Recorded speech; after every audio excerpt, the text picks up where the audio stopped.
$1 versus $100,000 pet fish. It's a $100,000 real pet shark tank. You literally have to feed them chunks of meat. And I'm gonna show you how people care for pets like this, along with tons of other prices of aquatic. Okay, an oxalotl's not $1, bruh. Oxalotl's gotta be expensive as $100,000. It's not a $100,000 fish, though, is it? It's a $100,000 fish tank. Like, the shark itself isn't $100K.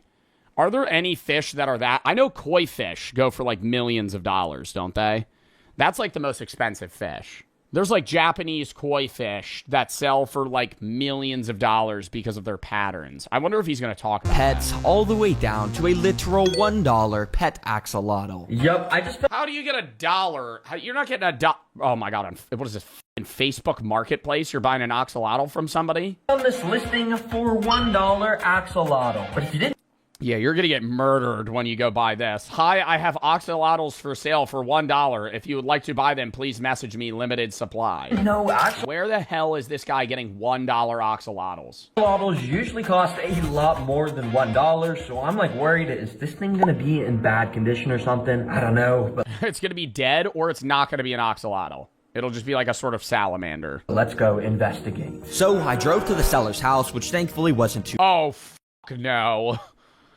Oh my God, dirty ass garage with just a fish tank in it. When I got there, he said he didn't want to be on camera, but he showed me the axolotl tank, and he told me why they were only $1. Apparently, his pet axolotl had way too many babies, and inside of this tank was one of the last babies he hadn't sold yet. So I quickly scooped it up into a bucket I brought with clean water, How many babies do they have? packed it in my car, and drove home. Alright, I made it, and I'm a little worried about this axolotl's condition, because it didn't really seem like it was being kept in the best condition. You doing alright, little buddy? Let me just scoop you up, and we can get a closer look at this guy. And unfortunately, my suspicions were correct, because when I took a closer look at the body of this baby axolotl, I noticed its front right hand was missing. If you look over... No! Don't they regrow limbs, though?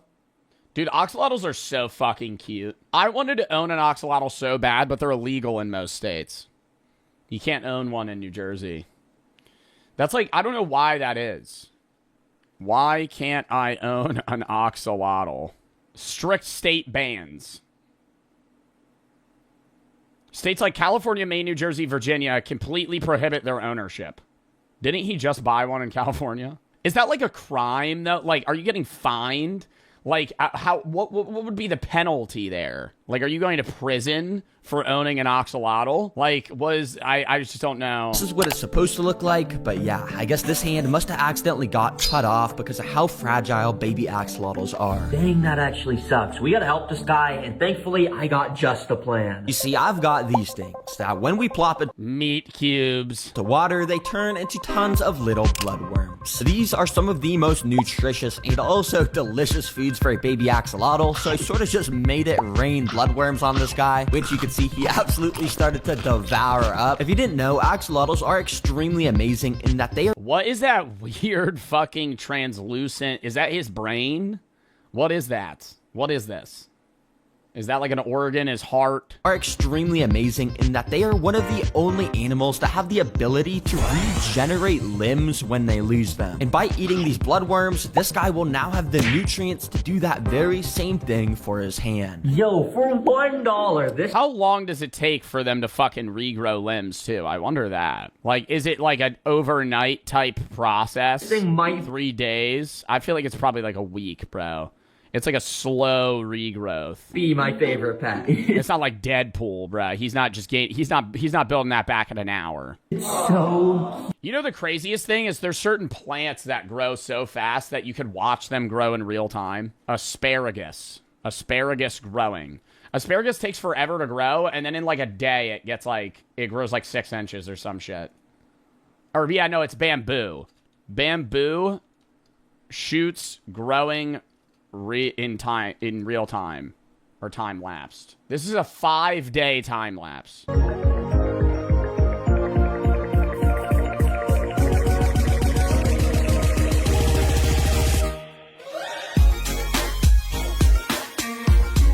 Like, that's wild they grow that quick.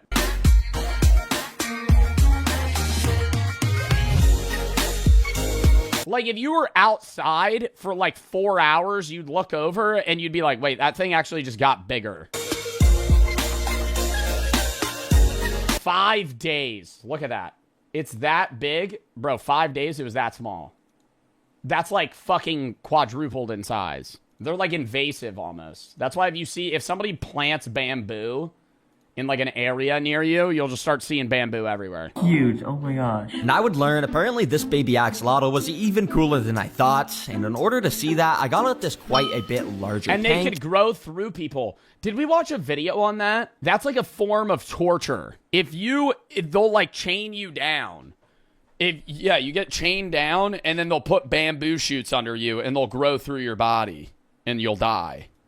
And I started to lay down the floor of his new home. Even though our axolotl is so small and just a baby, they grow at a rapid pace, so in only a few months, this whole tank will be getting used up. And for the decorations, literally, we're just gonna use this big piece of wood and a few aquatic plants I had to lay. Through your ass? No, that's like a Vlad the Impaler torture method.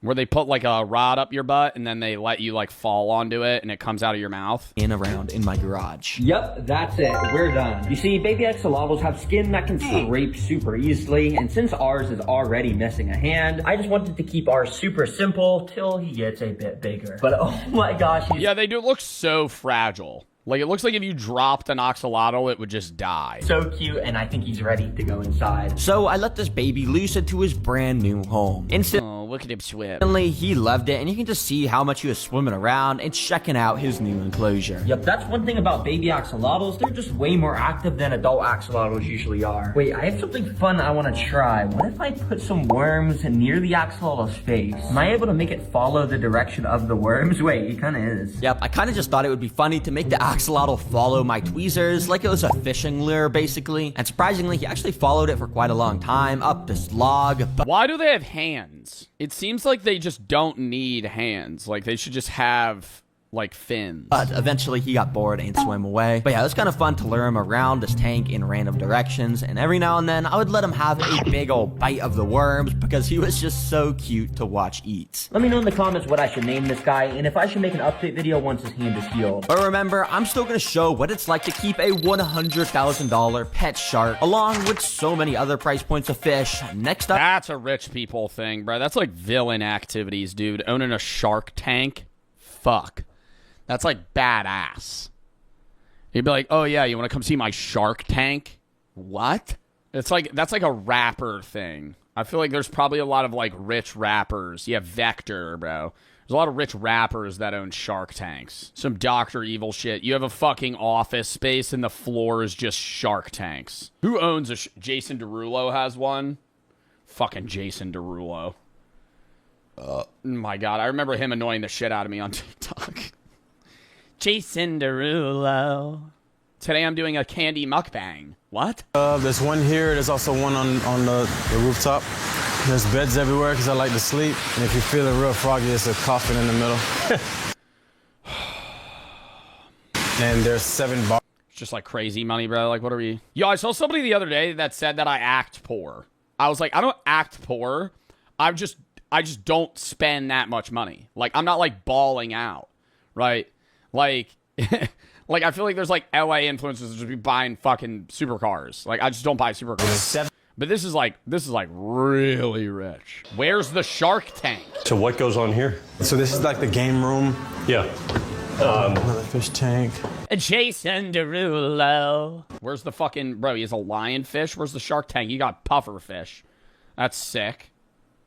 Owning a fucking puffer fish. We're just recording him doing muscle ups and skinny jeans. Like, what the fuck is happening, bro? You may be thinking, how does a bag of shrimp cost $100? Well, I don't just have 1 bag or 2 bags. I have 3, 4, 5, 6, 7 bags of shrimp. And we're going to be able to do some crazy time lapses since we have so Jason Derulo. many shrimp here. Yeah, apparently. I need to hear him say it. Hold up, sorry. Jason Derulo.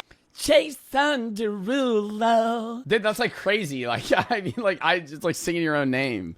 Like, keeping an insane amount. Jason Derulo. He does make some fire ass songs. What you say? Of shrimp in the same tank is something Jason Derulo. And lots of people into aquariums do, because shrimp It's like a stim, dude. I love saying that shit. are some of the I kind of get why he sings his own name. best cleaners Joe, you might be gay.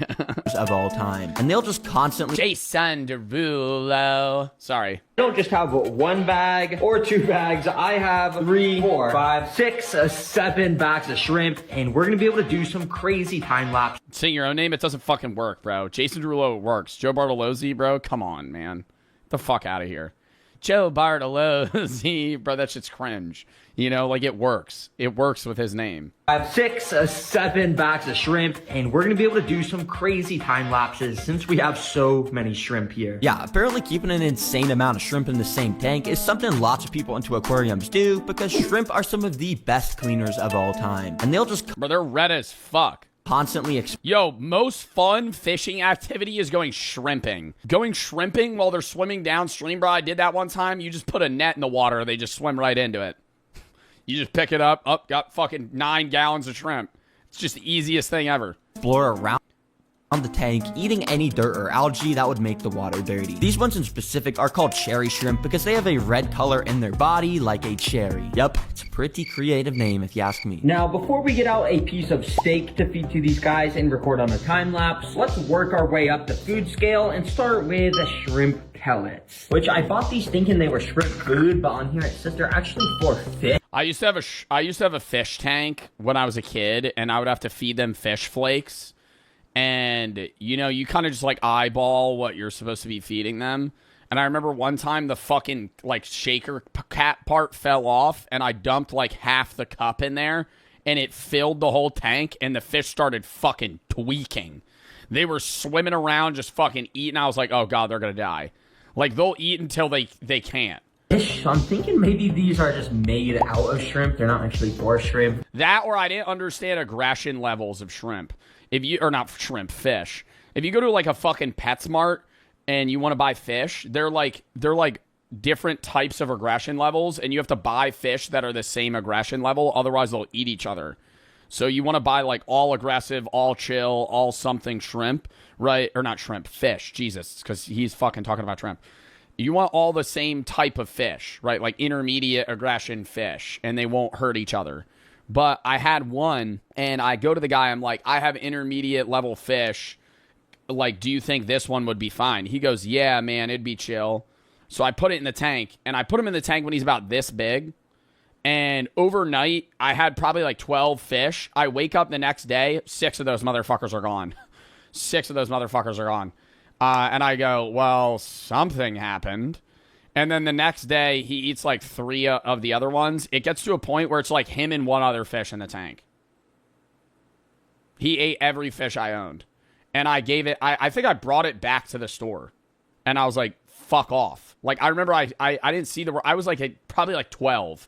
I remember I told the worker, I was like, dude, he ate all my fish. He was like, oh, well, that's like a part of the problem. I'm like, dude, you're a fucking jackass. You told me it'd be fine. Now all my fish are fucking dead. What size were the fish? Well, he didn't eat the one fish because it was too big to eat. The only fish he didn't eat was because it was too big. And he got huge. I remember he like tripled in size. I also owned it was a pleco fish. That was the one he didn't eat. I owned a pleco fish in my fish tank, and I remember he died one day, and I put him on a plate and took a picture of him. I was like, he's big enough to eat. Now, immediately after dropping this single shrimp pellet, I had a suicidal fish as well. That was bad. He used to jump out of the fish tank constantly, and you would hear it. He would go boom, and he would hit the fucking. He was a little long fucker, and he would swim. He would go to the bottom. I saw him do it once. He would go to the bottom. He would swim as fast as he could. He would jump, and he would hit the top part. It would burst open. And he would flop out, and you'd be flopping on the couch and put him back in. And he did it about like 5 times. Then one day I woke up and he was just dead on the couch. So he did it overnight. then one of the nearby shrimp basically pounced onto it. Dang, I guess these shrimp like eating shrimp because soon after another one also came straight onto it. You can kind of see in the zoomed in footage how they used their tiny little mouths to break up this little pellet and eat it. But yeah, over the next couple minutes, this single pellet started to get swarmed by every single shrimp that saw it. Yeah, started to get pretty crowded, but that's what is so cool about having so many shrimp. They just absolutely decimate any piece of food you give them. Anyways, to feed the shrimp bigger food sources, I've got a way bigger tank. So I think I'm gonna go get some supplies so we can build these guys a nice little home. And next, we're going to be feeding them a human hand. Quick. So Some weird shit. I drove to the store to start shopping. Since we got so many shrimp, I really wanted to spend a ton of time to choose the best decorations for these guys so they could have a beautiful Oh my god, the fucking pineapple SpongeBob house. Top tier, top tier, top tier. home. And of course, that also meant I had to get some plants. Okay, as you guys know, I usually get my aquatic plants here at Petco, but today I want to try something different because, oh my gosh, these got to be getting more expensive. And next, I'm going to be feeding these chickens chicken McNuggets. $12 for this. It's They're eating their own kind. literally dead. So instead, I drove across the town to an aquarium store I had never been to. They, of course, had tons of cool stuff like this air. Dude, I love going to a fish store. I should get a fish, man. I was thinking about it, chat. Like, I don't want to have a pet that takes too much energy after, like, Daisy. You know what I mean? Like, I couldn't get another puppy. Like, but I think I could own, like, a beta fish just in the background. I always thought about getting, like, jellyfish. But then I'm like, damn, bro, when I leave, like, I can't, like, I gotta get somebody to fucking feed them. I had never been to. They, of course, had tons of cool stuff like this arowana, frogs, and even this massive pleco. But of course, they also had They don't eat? Yeah, they do. exactly what I was looking for. Ooh, yeah, this is actually perfect. And it's actually a good deal. I mean, $8 for that big plant in the back. So yeah, I asked the store employees to Oh, I could get an automatic feeder. That's true. bag me up some, and I brought all my supplies home. Since the tank isn't insanely large, it was quite easy to start laying everything down. We start with the aqua soil, which gives the nutrients to the plants, and we cover it in a layer of sand so it won't make the water dirty. Finally, I added around some of the decorations I bought to make this place stand out a bit. Favorite decoration I bought was a pineapple from SpongeBob, but I unfortunately dropped it as I was getting it out my car. That was the one fucking thing I wanted to see, bro. I didn't care about any of the other fucking decorations. So yeah, it's kind of just in a Glue it together. Glue it together. Go buy a fucking another one. pieces now. But I think I can still fit that in there just Oh, like bro. that. I mean, yeah, it looks pretty cool. SpongeBob. It actually kind of does work. It works. It works. It's like a shipwreck. It's under the water. Makes sense. Then I added in all those plants I had just bought and filled the thing with water. All right, there we go. Technically, this water filter at the back isn't needed since the shrimps kind of clean the water themselves, but it's still recommended, which is why I have it. But oh, we do got to get to this bad boy inside. It's a light up air stone, which if you don't know what an air stone is, it's this amazing contraption that makes bubbles in the water, and this one lights up. Yeah, my fish tank looked a lot more lame than this, bro. I had a little cave that they would hide in. I remember it was like this, but it was a little cave, and then I had like one like rock structure. I didn't have any of this shit. Up, so it's extra special. Oh man, that's actually fire. I'm gonna have to get more of these, I'm not gonna lie. Anyways, this tank is now finished and ready for all of our little shrimps to go inside. Immediately, you can just see how there is constant movement going on because of the sheer amount of shrimp. Every single little location in the tank had its own little shrimp life being lived. Now you'll see I left this little open area right here. Well, that's for us to test our next. And now we're gonna implement another fish to eat all these fucking shrimp. And now we're gonna release the oxalotl, and he's gonna devour all of these shrimp. But yeah, they're not just gonna eat a raw carrot. It's too hard for their mouths. They can't chew it up. Instead, we gotta soften up the carrot in some boiling water, just like this. And yeah, just let it cook for a couple minutes. And when the carrots are done cooking, We can bring them back to the shrimp. So I cut off a piece and plopped it straight into the tank. Now this time it was completely different than that shrimp pellet because while a couple of the shrimp sorta checked out the carrot a little bit, ultimately none of them really stayed They're not fucking with that shit, bro. Put a fucking fish fillet in there, see how they eat it. for long enough to eat it. Come on guys, do you not like vegetables or something? Oh well, I guess they don't like carrots. But before we try the steak, I want to try one more vegetable. Let's do spinach. Now with this, I also had to boil it. Spinach, bro. I mean, you are giving them fucking unseasoned ass food, dude. Come on. Let's break out some fucking mixed dry rub. Put it on a piece of chicken, throw it in the water, they'll fucking eat that shit up. Well, and yeah guys, I'm not gonna lie, I was kind of fucking with it. Not fucking with it at all. disappointed by the spinach too, because even though this is so nutritious and Google said the shrimp would eat it, well, they never ate it at all. Yeah, Google AI. Yes, cherry shrimp love to eat spinach, and it makes an excellent nutrient-rich supplement for their diet. Spinach provides essential calcium, magnesium, and iron.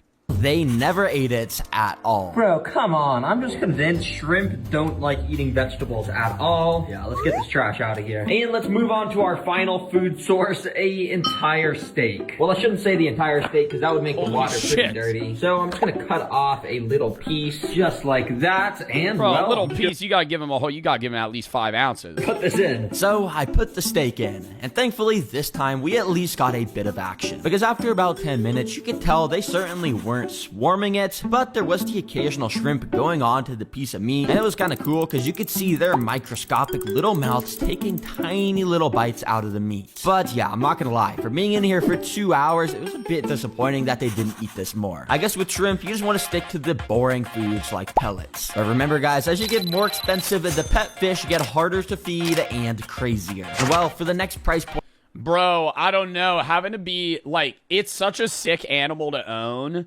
but to have to buy, like, live... For sharks, you might not need to, but for, like, snakes, bro, yo, you're a snake hunter, bro, you gotta buy a live rat, and you gotta fucking throw that motherfucker in there, watch him eat it. That's, like, psychopath shit. That's, like, psychopath shit. Motherfucker's going, yeah, I gotta go buy crickets.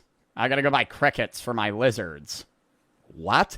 Alive at, you can get frozen ones. 1,000. See, but then he's not eating delicacies, bro. Live rat to a snake's like eating at fucking Outback Steakhouse. You're giving him Arby's. $1 saltwater coral tank. Yup, if you didn't know, coral saltwater tanks are some of the most exotic tanks you can get. But the thing is, they get extremely expensive extremely fast. That's why instead, I'm gonna... My 6th grade science teacher at a boa, he brought it to school once. My 6th grade science teacher had a guinea pig, or 2 guinea pigs, and she was crying one day when I went to school, and I said, what happened? And she said the guinea pig died, and I remember being like, wow, it's really that upsetting. Turns out that guinea pigs, I'm pretty sure, eat each other after they die, and so she was really upset because she came to school that day, and one of the guinea pigs was dead, and the other one ate it. Buy this already set up coral tank for $200. I'm going to fact check that. I'm almost sure that's exactly what happened. Do guinea pigs eat each other? Yes, situational cannibalism. If a guinea pig passes away from natural causes, a distressed cage mate may nibble or chew on the body. So she showed up. She was like really upset, and I was like, it seemed more like not like a mourning upset, like a holy fuck. And I was like, oh, where's the guinea pigs?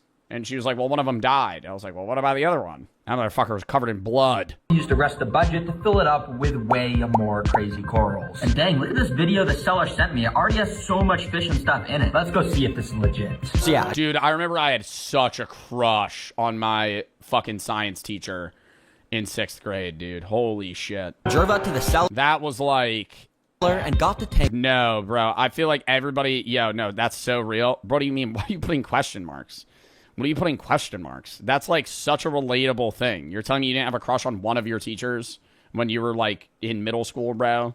Into my car, although there was definitely Never. something off about it. As you can see, it's quite a bit dirty, a lot dirtier than it was listed on Facebook. And I'm pretty sure there's supposed to be My Spanish teacher. fish inside, but I'm not My Spanish teacher was mean to me.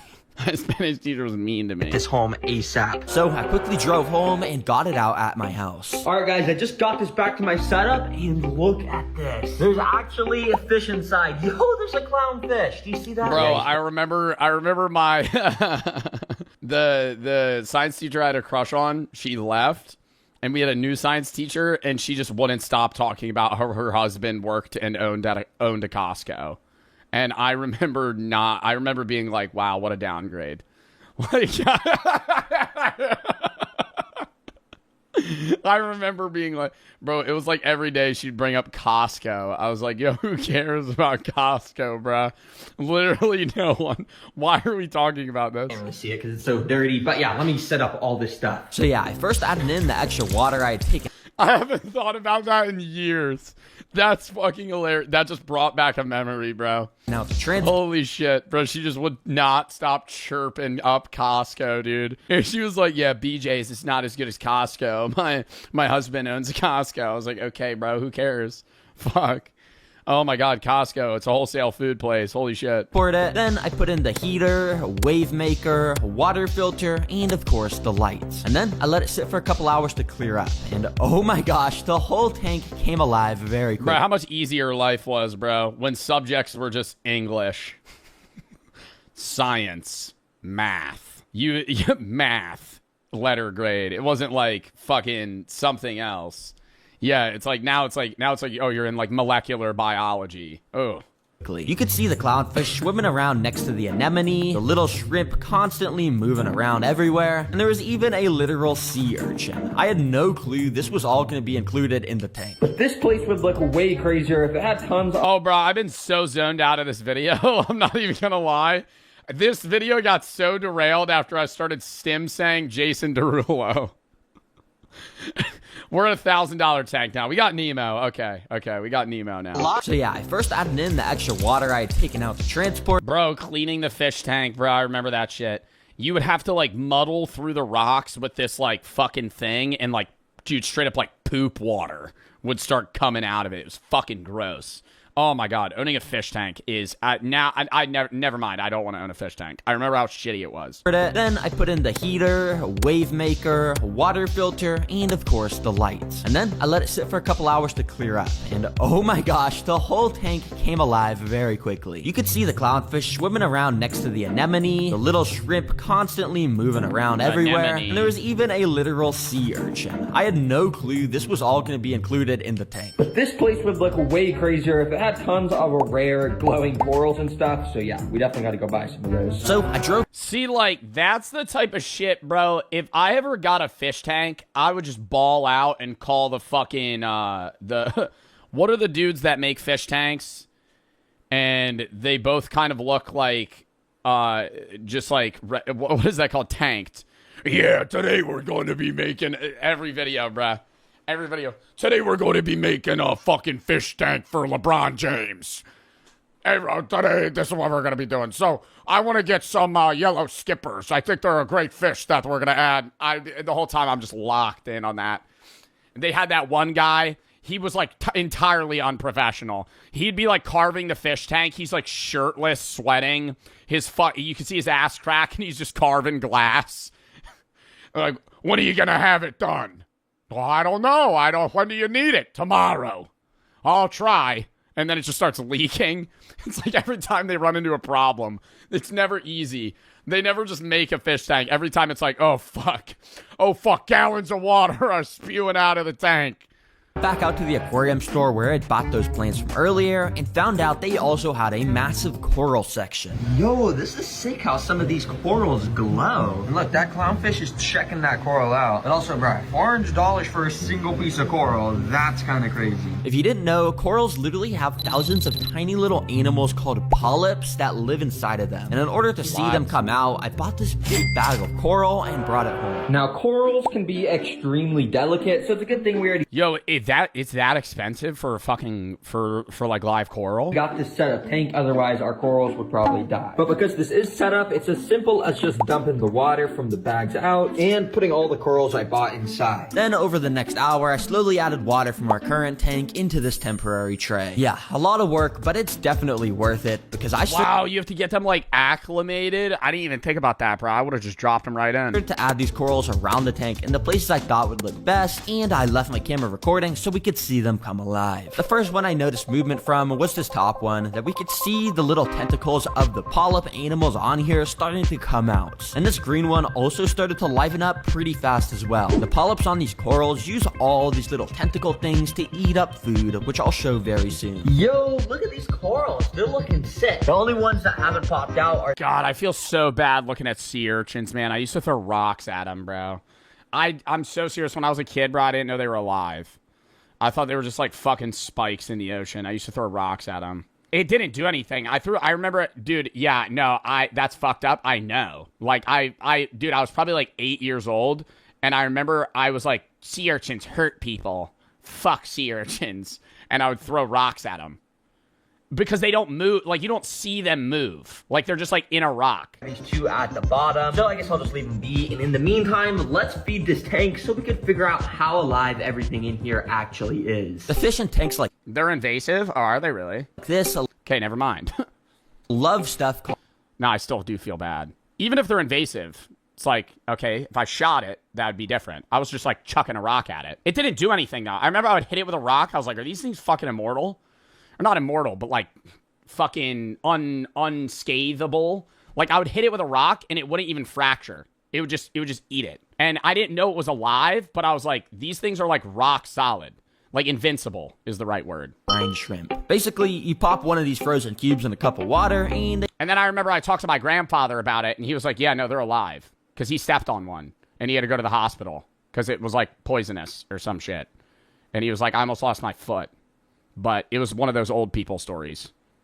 Oh, so... they completely start to thaw that shit. You know when you're going to get a big spiel out into from an old guy? He's gonna yap your ear off for like 10 minutes. Tons of tiny shrimp that you could put into the tank. Instantly, you could see how all the fish in here, like this blue damselfish, started to gulp up the food. The clownfish was also eating some of it while sticking near this anemone that had come with the tank when I bought it. If you don't know what an anemone is, well, it's actually an animal. And they have thousands of microscopic needles on their tentacles to sting and stay safe from fish. And also, they're able to move around through tanks on their own somehow. But for some reason, clownfish evolved to be immune to the stinging, so they just constantly stay near anemones so no other animals will disturb them. But interestingly, there's also these coral shrimp in here that'll eat the brine shrimp. I thought it was like a symbiotic relationship or whatever. Like anemones and clownfish like work together in the wild in some way. With their tiny little claws. And there's other animals which you don't need to feed, like these cool sea snails which go along the glass eating algae, and these sea urchins which do the same.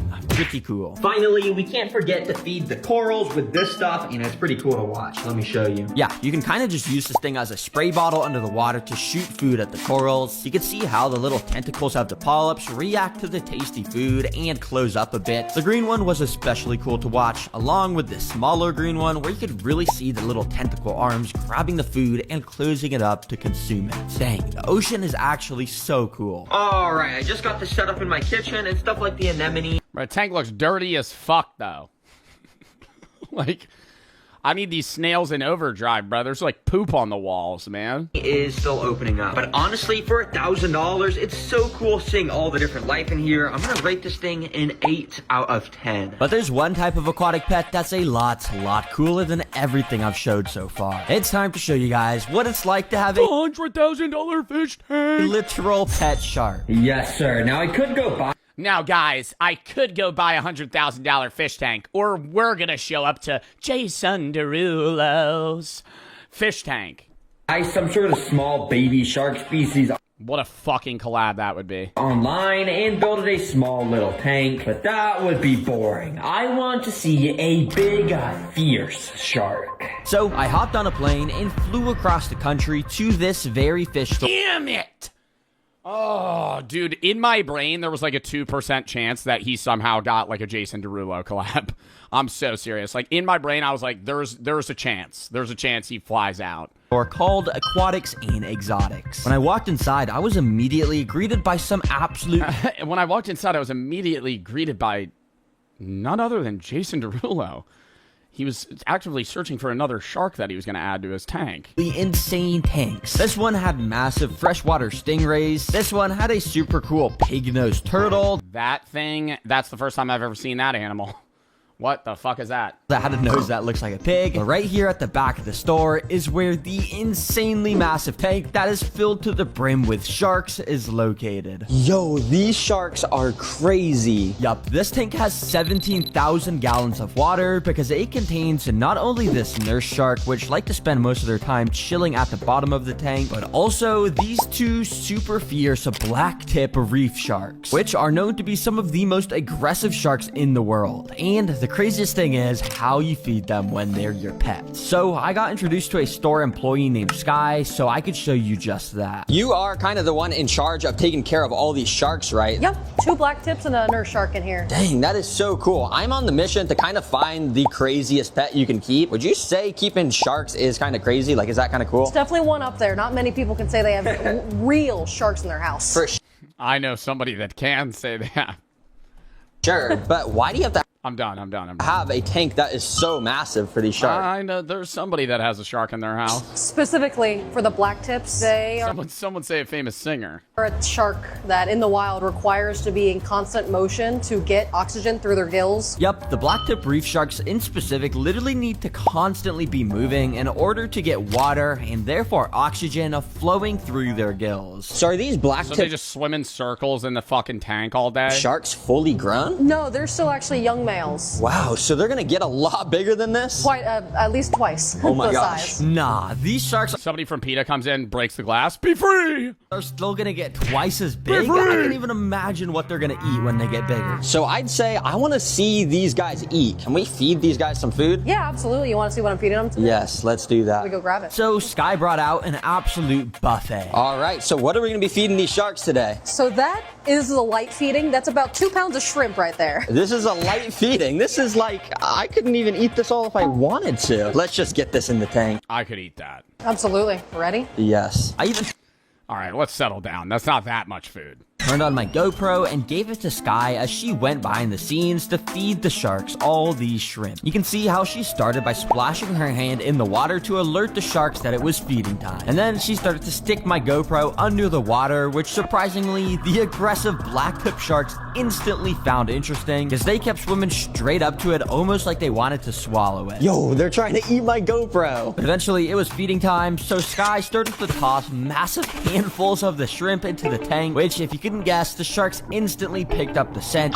and they absolutely started to annihilate these shrimp. Yo, this guy's about to gulp that shrimp up. Oh my gosh. Yo, look at all these shrimp in front of me. Oh, these sharks are just going crazy for them. But it wasn't only cool to see how the blacktips move around to eat the shrimp, because Sky also showed the GoPro how she trained the nurse shark to come to the surface so she could drop pieces of shrimp in so that guy could eat as well. Dang, that is so cool to watch. Well, Sky, that was probably the coolest feeding of an aquatic. Oh, what about this fucker in the corner?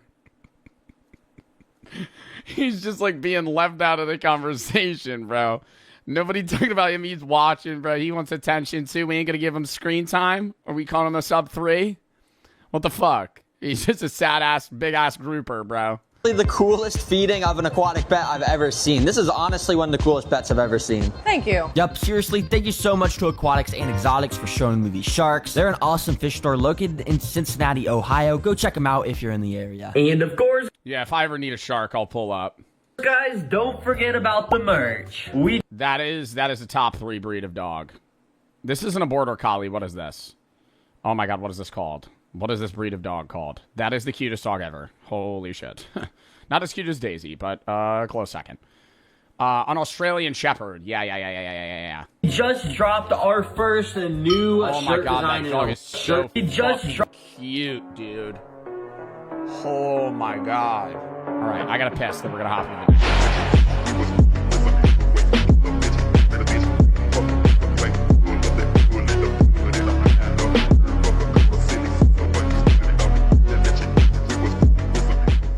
These Americans are stuck in the 1800s. One of the most mysterious communities in America lives right over that tree line. You've heard about the Amish, but what about the Mennonites? This extreme Christian community doesn't believe in high school or college, lives off what their land provides, and I didn't know that about Mennonites.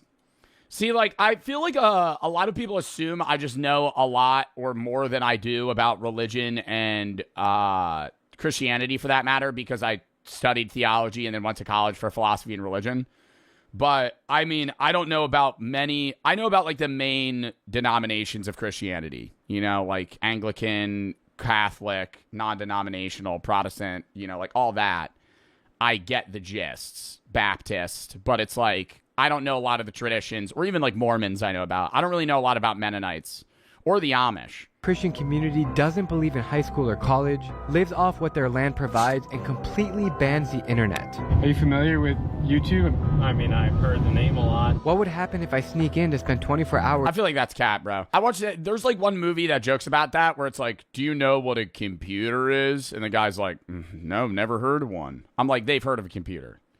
Like, even if you're a Mennonite and you don't use the technology, you know what a computer is. You know what I mean? Like, even if you yourself have never touched a computer, in your day-to-day life where you're interacting with non-Mennonites, you've heard of what a computer is. Somebody's mentioned or you've seen one. No, I don't. Okay, well, Big Incher, you're not a Mennonite because you're fucking watching me right now. Northern Wisconsin to find out. Why is everything... We were just watching a body cam video in Wisconsin. Why is everything... I gotta go to Wisconsin. I gotta see what's going on in Wisconsin. Why is everything in fucking Wisconsin? I'm heading to Northern Wisconsin to find out. Sure, that's me. Marcus Martin's my name. I'm worship. The Mennonites take church very seriously, and if you're wondering why those dudes just kissed, it's because of their strict interpretation of the Bible. Take this line from Thessalonians, greet all with a holy kiss. I shake a few hands and everyone is wondering, what am I doing here? Outsiders never come, but the minister invites me to join Sunday Mass and hear their choir sing. Do they know that he's filming?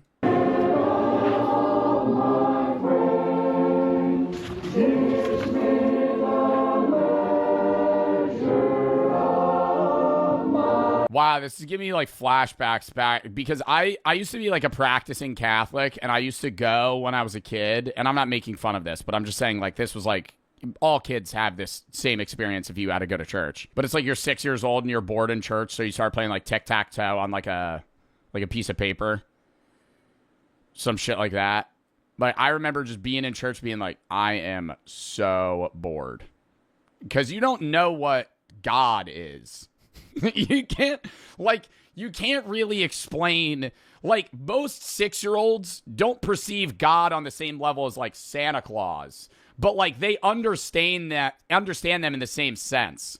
It's like you don't understand the gravity of like what a God is. So you're just like sitting there like, dude, why is everybody singing? Who's this guy up here fucking talking about repentance? I don't even, what does that mean? You're just fucking sitting there. Dude, it's like, and your parents bring you because they want you to like know what the faith is, but it's like, you're not going to get it.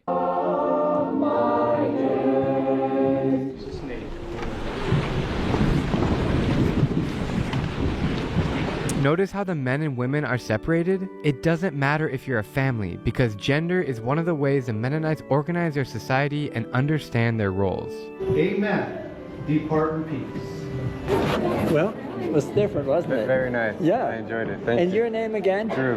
Drew. Yeah. After Mass, the minister, Joel, takes me under the... See, like, I can never personally get behind, I mean, organized religion in general, but, like, I could never be a Mennonite, but I like, respect that, like, how respectful they are. You know what I mean? Like, they're very friendly. They want you to be a part of the faith. Like, it's nice. The church to check out the only school in the community, which stops after 8th grade. This is first and second. That's a little crazy. 8th grade is the last education. I'm assuming they're still getting taught stuff after 8th grade, though, no? It's like they're going up to 8th grade so they learn how to read and write and, like, do basic math, English, and, like, other functional forms of, like, just knowledge. And then after that, the Amish abuse their children. These aren't Amish people. And I don't know about that specifically. I would have to look into that. I have heard some bad things about certain Amish families, but not the Amish people as a whole. Anyways, moving on. What was I going to say? Were you ever Amish? No, but I've been to an Amish market before, and let me tell you, they make some good shit. What was I going to say? Oh, after 8th grade. Yeah, do you think they learn other stuff? I mean, they have to. There's no way it just stops. Like, they're going to start working. Like, after 8th grade, they probably start working. In grade, we don't generally do college and that type of thing. There's a lot of downsides to college, and if you're interested in serving the Lord and living out the Bible. I'm inside the first grade classroom here in the school. Pretty bizarre.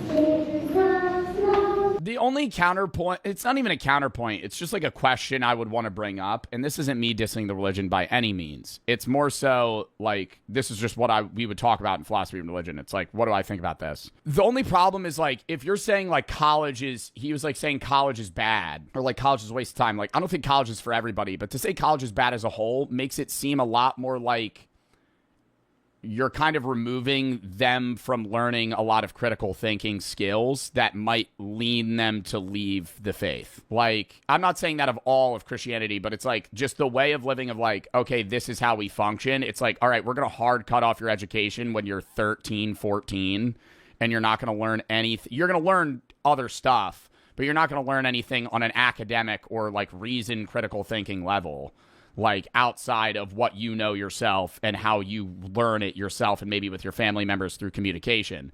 It's like that limits you from being able to question the faith.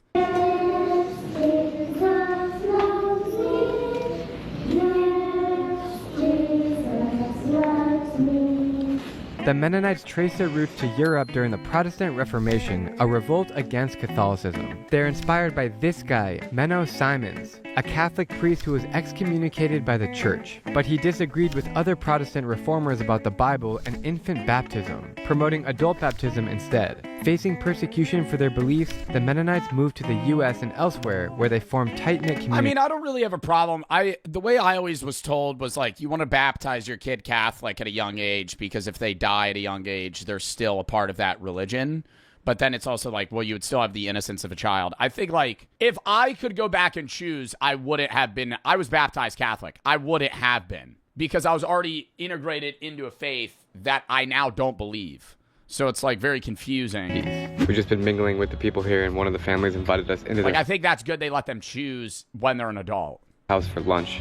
So of course I said yes. I'm really excited to try local food and enter a Mennonite's home. Welcome to our house. Thank you very much. How are you? Glad to have you with us. Thanks for having us. Hi. Thank you so much. Nice to meet you. First thing you see when you walk inside a Mennonite's house are all the shoes for all the kids. Look at this. All in a rack right there. Why are they all black Skechers? There's a lot of shoes. This house is really amazing, really pink and purpley. And there's so many rooms. In the bathroom, there's this wall of toothbrush for all the kids. Look at all these toothbrushes. So this is my wife's side of the family. How many grandkids do your parents have? They're around 70 on her side, and then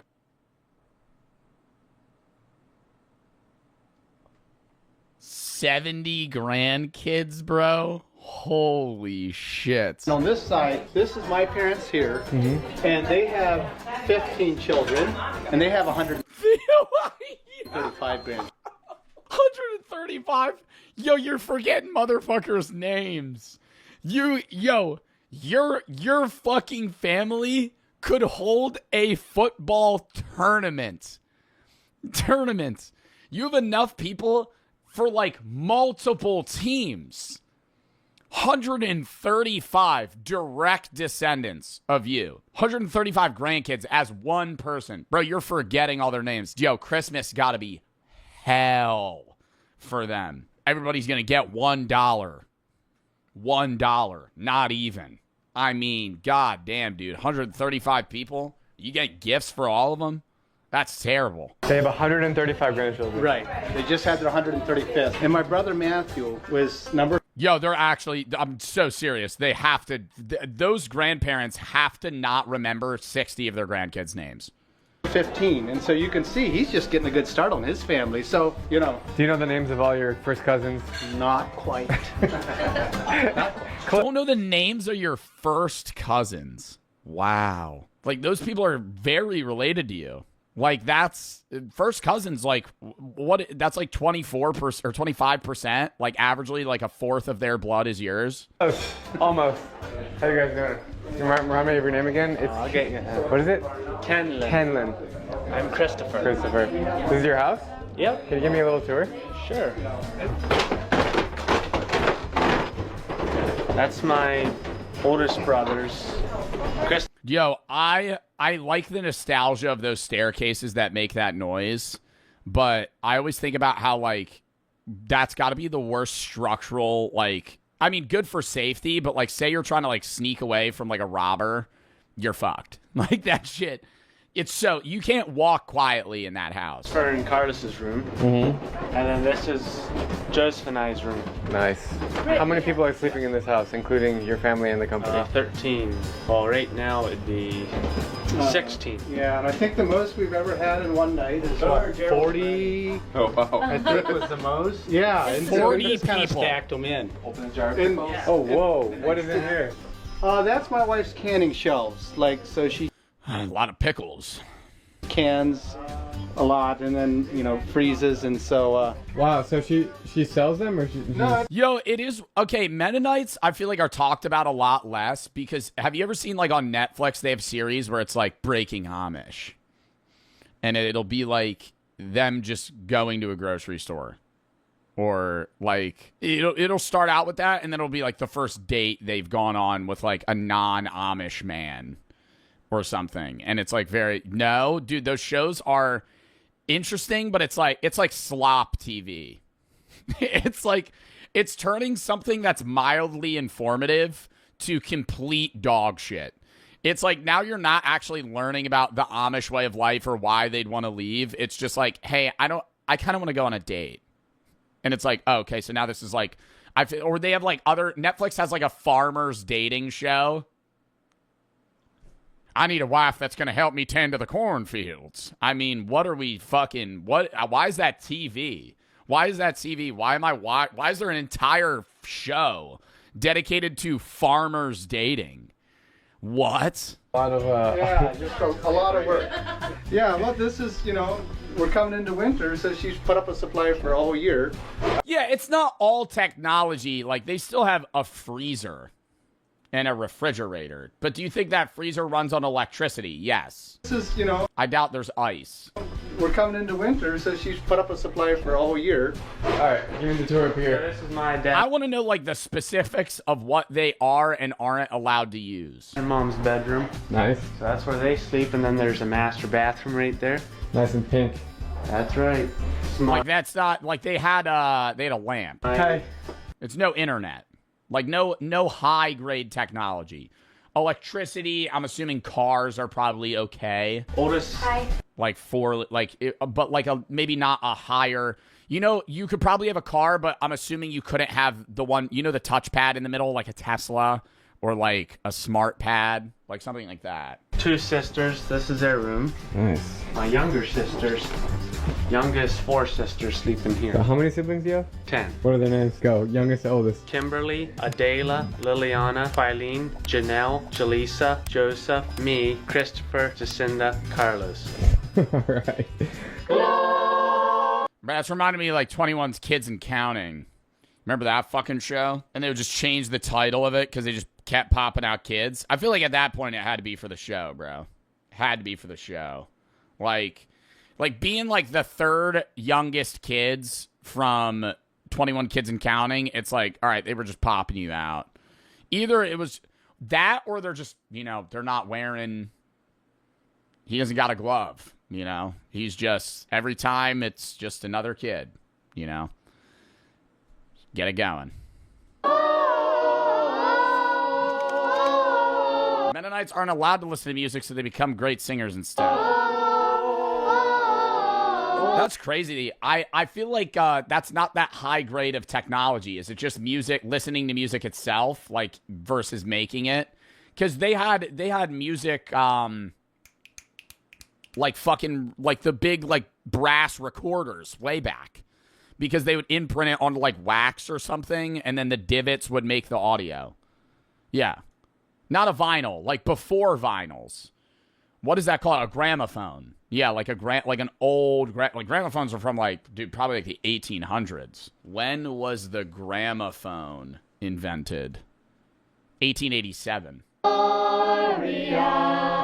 Then sings my soul, my Savior God to thee. So, what if you're one of the Mennonites that sucks at singing though? Like, what if you can't learn? Like, you just ain't built for it. we start with prayer. We'll ask God's blessing on the food. Let's pray. Our Heavenly Father, we thank you for your great goodness to us. We thank you for the beautiful day. Thank you for the food when many in this world are hungry. We pray that we would remember that these gifts are from you. All right, I'm not going to lie. That food looks fucking banging. Oh my God. Yo, that mac and cheese looks fucking fire. Amen. Amen. And so you The fried chicken. help yourself, and if it's not good, well, pass it on. And baked everything in the oven. It was in our... That's baked chicken? That did not look like baked chicken, bro. That looked like fried chicken. Did that not? That looks like fried chicken to me. That's oven chicken? Not really. Yeah, I mean, it's not as crispy, but still, like the browning. And so everything in the oven. It was in our... I think the chicken could be a little softer, so I'm real sorry about that. It feels so strange to sit at this lunch table, not just for me, but for the Mennonites. Jurbinsky just gets diarrhea at the Mennonites' household.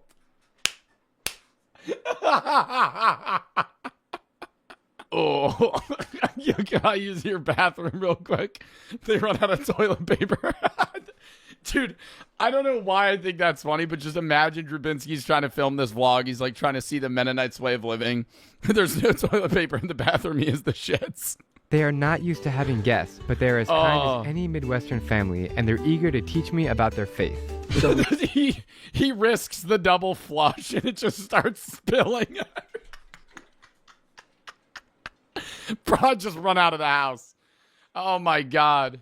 I just run out of the house. They're not going to look you up. So it's like. So we do not have casual dating, and we practice hands off. No physical touching. Gotta leave room for Jesus. And so the idea is to discuss ideals and goals and our focus. Often courtship is between a year and a year and a half. If they believe that this is... What is courtship? So it's like, it's not casual dating and they're not intimate, but they're getting to know each other in a platonic way. And then they're courted for a year and a half and then they get married. God's will, and then there's an engagement period. He asked her to be his wife, and a wedding date is set.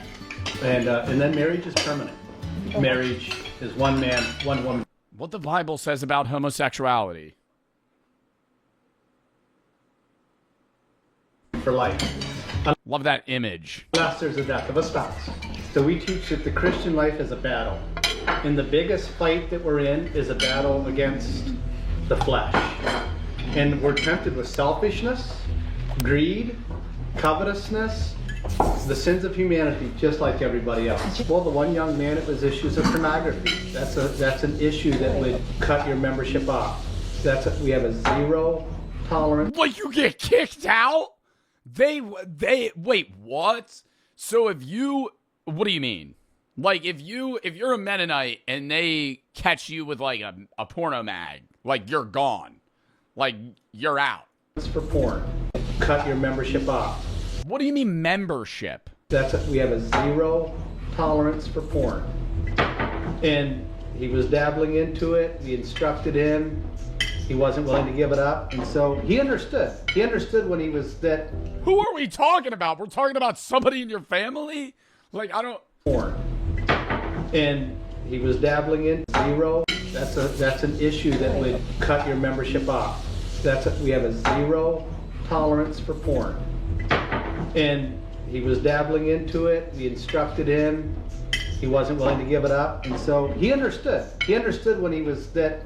No, it's not tolerant. It's not tolerated. After a delicious meal and some awkward conversation, the kids take me out back to visit the slaughterhouse, where they start to work at a young age.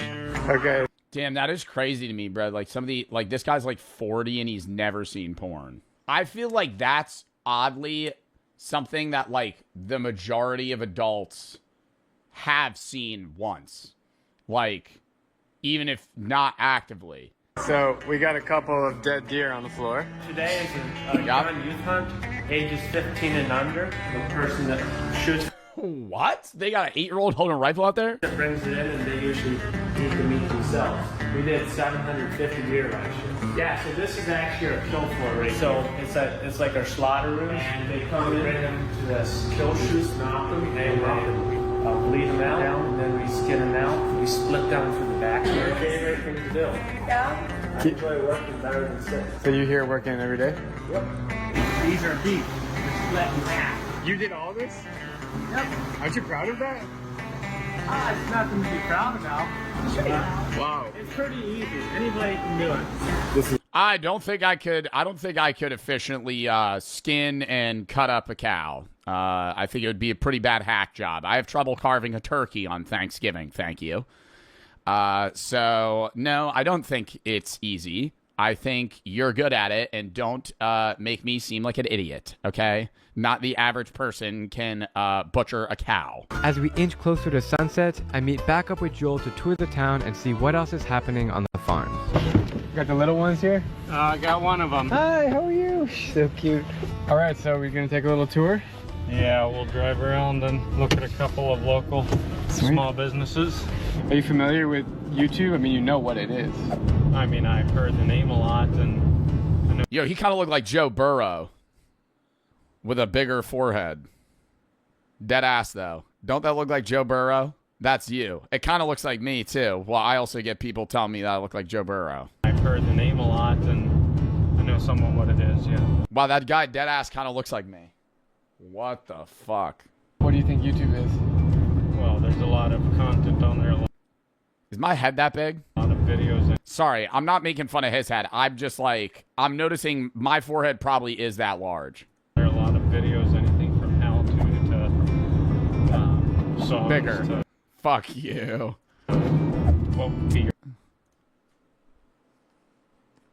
your description? Yeah, no, YouTube is a database of hundreds of millions of videos. But that being said, there's also a lot of evil things on YouTube, which is why I envy your guys' lifestyle that you don't consume any of that, you know? Yeah, if there'd be a good way to filter out all the... Damn, I get to show a Mennonite one YouTube video. What is it? I have a few options here. Bayesian Canadian Hunger Games episode 100. I'm going to go adapts crane clip. No,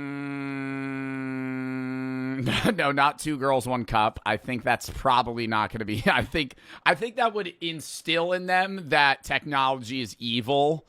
If you showed them 2 girls, 1 cup as the first fucking YouTube video. No. Yo, maybe like, dude, what's like something wholesome or just like funny? Like maybe a skit of sorts, like a funny skit. I don't know what. The content that wrecks your mind, it would be Mr. Beast. No, Mr. Beast would be overstimulating. So if you walk into a restaurant and there's a Nair video. All right, so this is what my butthole looks like. TV on, would you watch it? Well, we try not to just sit there and watch it. Have you heard of Justin Bieber? Yes. You've heard of the Biebs, okay? Everybody's heard of the Biebs. Let's be fucking real, all right? Singer, a famous idol of a singer. Maybe. Yeah. Okay, let's not act like you don't know the song "Baby" by Justin Bieber. Have you heard of Taylor Swift? Yes, I mean I recognize the names. I wouldn't be able to say exactly what genre they are promoting or. Those are like 2 of the biggest, probably American singers, pop singers. But yeah, I mean, a lot of it's just a waste. Taylor Swift is I would say Taylor Swift right now is larger than Justin Bieber. Who's even bigger that he wouldn't know? He would know like Michael Jackson. Like that's not, there's no point in even asking that. Yeah, but like, do you know who like Kanye West is? Or like Kendrick Lamar? Probably not. The time. I as I said earlier, I really envy and respect the way you guys live. Just, you remove all that stuff from your life. Do you know who Joe Bartolozzi is? You know, you seem to be. No, that's a hard no. Like, he's not gonna eat. What the fuck? Yo, that's like, I'm like 1/1,000,000th of the popularity of fucking Justin Bieber. Not even. Like a billionth. If you need a mechanic, you have a mechanic. If you need a butcher, you have a butcher. Because you guys are all kind of together. Without the internet, life can get pretty boring. But the Mennonites have huge families to keep each other company and a lot of animals to look after. For instance, chickens. Whoa. If you ever wondered what a chicken house looks like, it looks like this. This simple lifestyle, intertwined with the beautiful landscape, is something the Mennonites do not take for granted. It's starting to make sense why they choose to live in isolation and why they never feel tempted to leave. As I walk around... Yo, there's just too many things that I couldn't... Bro, like, they can't watch the Super Bowl. They can't watch the Super Bowl. They ain't got no Rick and Morty. They ain't got Smiling Friends. They don't have Regular Show. They don't have Adventure Time, Gravity Falls. They don't have Sweet Life of Zack and Cody. They don't have Dexter, Supernatural, Severance, Squid Games, Hunger Games, Long Walk. Probably not allowed to smoke weed. No music. No South Park. Fuck, man. It's impossible. No video games. Nope. Around the green field with colorful trees. No video games. Oh my God. The fresh air feels as good as ever. The kids are in the trees picking apples. Fresh apples. Mmm. So good. Be careful out there. Coolest thing is that they're innovative. Oh, no Joe Bartolozzi. And the Mennonites are really resourceful. Walking through the apple fields here, they're hard workers, they're business people, and they care a lot about their community. Mennonites are tough people and very kind as well. So we try to focus on... Damn, so I have no Mennonite viewers. Interesting. Spreading the news of the gospel, so when the church gets full, instead of just... I am. Okay, everybody's a Mennonite in my chat, apparently. Building bigger and bigger churches, we try to find an area that there's not a church and plant a church there. And you guys have phones, but they're flip phones? We don't have smartphones, so most of them are flip phones just because that's what's available. And the internet's been a tough issue for us, you know, because it's so wrapped up in business and everything anymore. We made it to a cow farm here. So wrapped up in business. I mean, social media marketing is everything for a company. Like, if they're trying to profit and make money in some way that they could support a lifestyle, like, that's really fucking hard. We're all lined up and ready to go inside. We don't want to get... Yeah, we don't want to get tackled by cows. These are the Chick-fil-A cows. So we were out here in the field, and you know, Wisconsin is known as America's Dairyland, and I happen to love this state because I went to college here, University of Wisconsin-Madison, for 4 years. So it's always great to be back. Jynxi was a bit of a partier.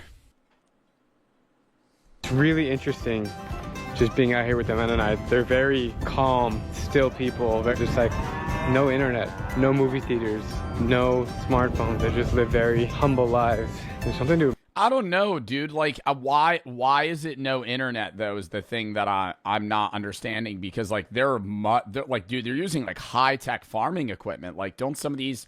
I know this is probably just a base John Deere, but, like, some tractors are so technological, more so than, like, a computer. Like, have you seen, like, modern farming equipment? Like, that shit is $1 million tractor, you know, fucking capable of mapping an entire field and, like, putting that on autopilot, basically. Humble lives. There's something to admire about that. I just wonder what it would be like if we lived like that. I certainly wouldn't be making a career off YouTube.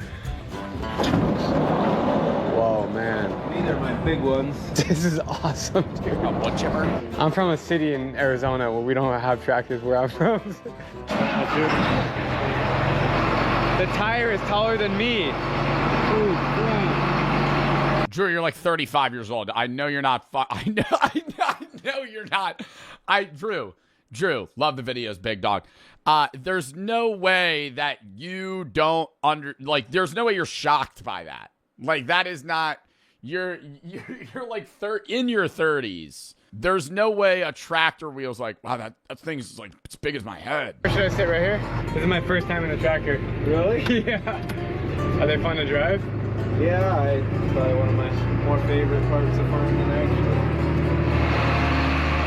actually. Grandpa made me. My grandpa made me operate one of these when I was younger, and like one of those backhoes. Yo, shit was so stressful, bro. I swear to God, I was probably like 13. He put me on the back of that shit. He was like, yo, you got to work here for like 4 hours. I'm like, what? He's like, you got to move all this stuff over there. I'm like, you're just trusting me with this? He's like, yeah, don't break it. Taught me how to do it, just left. I was like, okay. That fucking, dude, it's so scary. Love doing that. No, it was fun, but it's like, dude, I would, like, now I wouldn't be nervous. But then I was like, I barely know how to drive. Like, there was one time I had to use a stick shift, like a manual tractor, but not one of these, like one of those old ass ones where you go, and I'm trying to figure that out. Working in the fields, pretty freaking cool. What does it mean to you to be a Mennonite? My belief in God and what He asks of us is through the Bible. We believe that it affects all of our life. So yes, I grew up a Mennonite, but I am also a Mennonite by choice. Yeah. That was cool. Mennonite by choice. The only other thing is like there is a very large amount of social pressure in that you grow up a Mennonite, you grow up around Mennonites, you then are baptized later in life and choose to be a Mennonite, but you're choosing to be a Mennonite when all you know is being a Mennonite. Like, it's kind of a very scary, I guess, outlook of like, well, like choosing not to be is like, what the fuck do I do now? People will talk about the quaint lifestyle or the peaceful and all of that, and that's a lot of truth to that. What I would like for my personal vision is for people to see beyond the lifestyle and to see Jesus and how He would want them to live. You know, what's taught in the Bible, live out those doctrines is a goal we have. Right. So do Mennonites believe in anything different than the Bible or strictly Bible teachings? Well, we try to base our life off of the Bible and God's will for us. You know, the Bible doesn't obviously tell us exactly how to look at present day things like internet, for instance. That's a good point. But it does give us But that's what, then how are they interpreting that as, okay, well then we shouldn't use it? principles. Like there's a verse that says evil communications corrupt good manners, for instance. Like, I could understand the idea that, all right, well, yeah, you don't want technology for, like, pornography, but, like, what would be, like, sinful about, like, Facebook? Talking about keeping bad influences out of our lives as much as possible. Yeah. In my family, it's a big Oh, so it's maybe just, like, a prevention. deal to go to university. Sure. But here it's opposite. So what do people think about university? Purpose of university in your family? To learn, to get a higher education and specialize in your skill. It's also a time where you make new friends, learn how to live independently as an adult. So universities, a lot of people... College is a big transitional period for a lot of people is what I would say.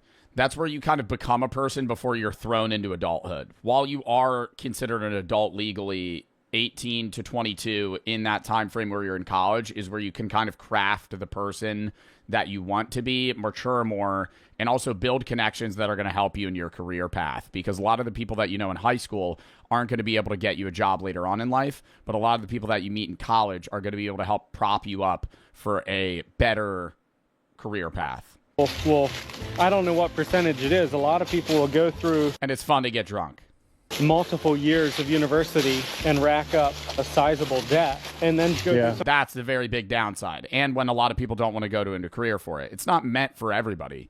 College isn't something that you need to go to, but like there are reasons to go to college. I think a lot of people just disregard that. Now, obviously, this is his faith, and that's the reasoning behind it. But I'm saying, like, some people like non-Mennonites will be like, yeah, nobody should go to college. I'm like, well, people you need doctors, you need lawyers.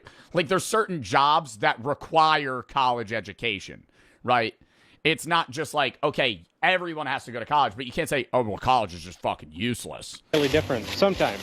But even if they do, sometimes, yes, I believe that it'll help you gain a higher income at times. But I guess the family model is one that we appreciate. College makes you woke. I think college makes you more... I don't think college and, like, the idea of college and college teachings is, like, fucking brain rot, like, manipulation. Like, I think a lot of people perceive it as college professors are instilling their values upon students. And that is not what I experienced in college at all. And obviously that's a fallacy to say what I experienced. And yes, you're going to sit here and be like, well, you're liberal, so you're proving it. But like when I would take classes in college, like for philosophy, he would relay an opinion of a philosopher, take no side, and defend all of them as if they were right. We would go through different philosophers' opinions, and every single one of them, he would defend them from his, like, not from his point of view, but from the point of view of the philosopher. There wouldn't be bias, right? And even if there is bias, I don't think it's enough to sway somebody like they're not able to think for themselves in that factor. I think it's a statistical thing that the higher educated you are, the more likely that you're liberal. That is true. But I don't think that has to do with manipulation. Rather, I think it's more, I don't want to say a better understanding because that's judgmental, and I don't think that's true. I think it's just like a more accepting stance on people's way of life. It's like, I would like to learn actually if getting more college educated makes you more fiscally liberal as well. Because I think it's largely what people like talking about is going to college and being higher educated makes you more likely to be socially liberal in the idea of like LGBTQ or like just base rights equality, like stuff like that. What's fiscally? Like financially. Like there's people that are, usually they go hand in hand in certain ways, but there are people that are socially liberal but financially conservative. That they do clash. So you can't fully do that a lot of the time because to be financially conservative, you also have to be somewhat socially conservative. But there are people that are like, you know, financially conservative, but they have no problem with socially liberal takes, right? Like gay marriage or abortion or other things. What do you mean financially conservative? Am I talking to a toddler right now? What's happening? Financially conservative, meaning how you perceive taxation on the rich, what foreign trade and economics should look like, how you support the poorer classes of Americans, what benefits should be. Do you like the idea of like UBI, like universal based income? Do you like the idea of welfare? What do you have an opinion on EBT and food credits and stuff? Like financially conservative people versus fiscally or financially social or financially liberal people. What if they want to become a doctor, or that's just not even a thought to them? A doctor would be a fine profession to have to be in. Yeah. Healing, Yeah. helping people, Yeah. that's great. But to go through 4 years or 6 years 12 of college away from home and away from your religious support group, it's not worth it. It tends to be a pretty big risk. I don't know. Like, I can't. It is from my perspective, and I'm biased, but I'm seeing that as like when he's like away from your religious support group, I'm like, okay, away from the people that might prevent you from seeing another side. Because like it is, if they allowed people to go to college or encouraged it, more people would leave the faith or not choose to be Mennonite. To their spiritual life. And how often do you pray? Like, is it throughout the day? So there's a verse that says, pray without ceasing, which means in an attitude of prayer, we would feel that it's important to pray daily. It's not this thing where you got to go to a certain place and get in a certain position and do all this. We can be driving. And how come people stay here? I mean, I understand why people want to be Mennonites. I'm not judging that. I just think that there are people that wouldn't if you had the larger options of experiencing before choosing. Pray to God, or we can be working in the shop or whatever, you know, in an attitude of worship and prayer to God. And so it's a constant thing of trying to keep the dirt out and keep filling our minds with good things. We all know that we want to do things that we shouldn't.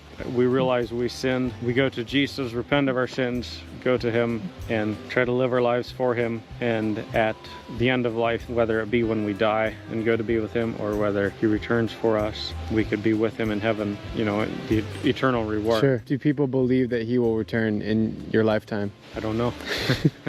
Whatever you think about the Mennonites, the commitment to their faith is honorable, and I'm grateful for their kindness and respect. Personally, I think their views on college and marriage are a bit extreme, but who am I to judge? I am always so happy to be back in Wisconsin, and I hope you learned something new about this secret American culture. I'll see you guys next week. No, I'll say the same thing. It's like, do what you want to do. It's your fucking life. You know what I mean? Like, I'm just sharing my take on, like, what I perceive that statement as. I'm never going to judge somebody for being a Mennonite. If you want to be a Mennonite, be a Mennonite. They aren't stuck in the 1800s. They live in the modern world according to their principles and beliefs. I would say they live in the modern world. I would not say they're stuck in the 1800s either. I would say that the means of technology that they're not allowed to use is minimal. It's broad in our perspective because it's what we interact with day to day, and it's how you're watching me right now. But it's like their daily life isn't that much different. Like, they're not living in the 1820s. Count me down 30 seconds.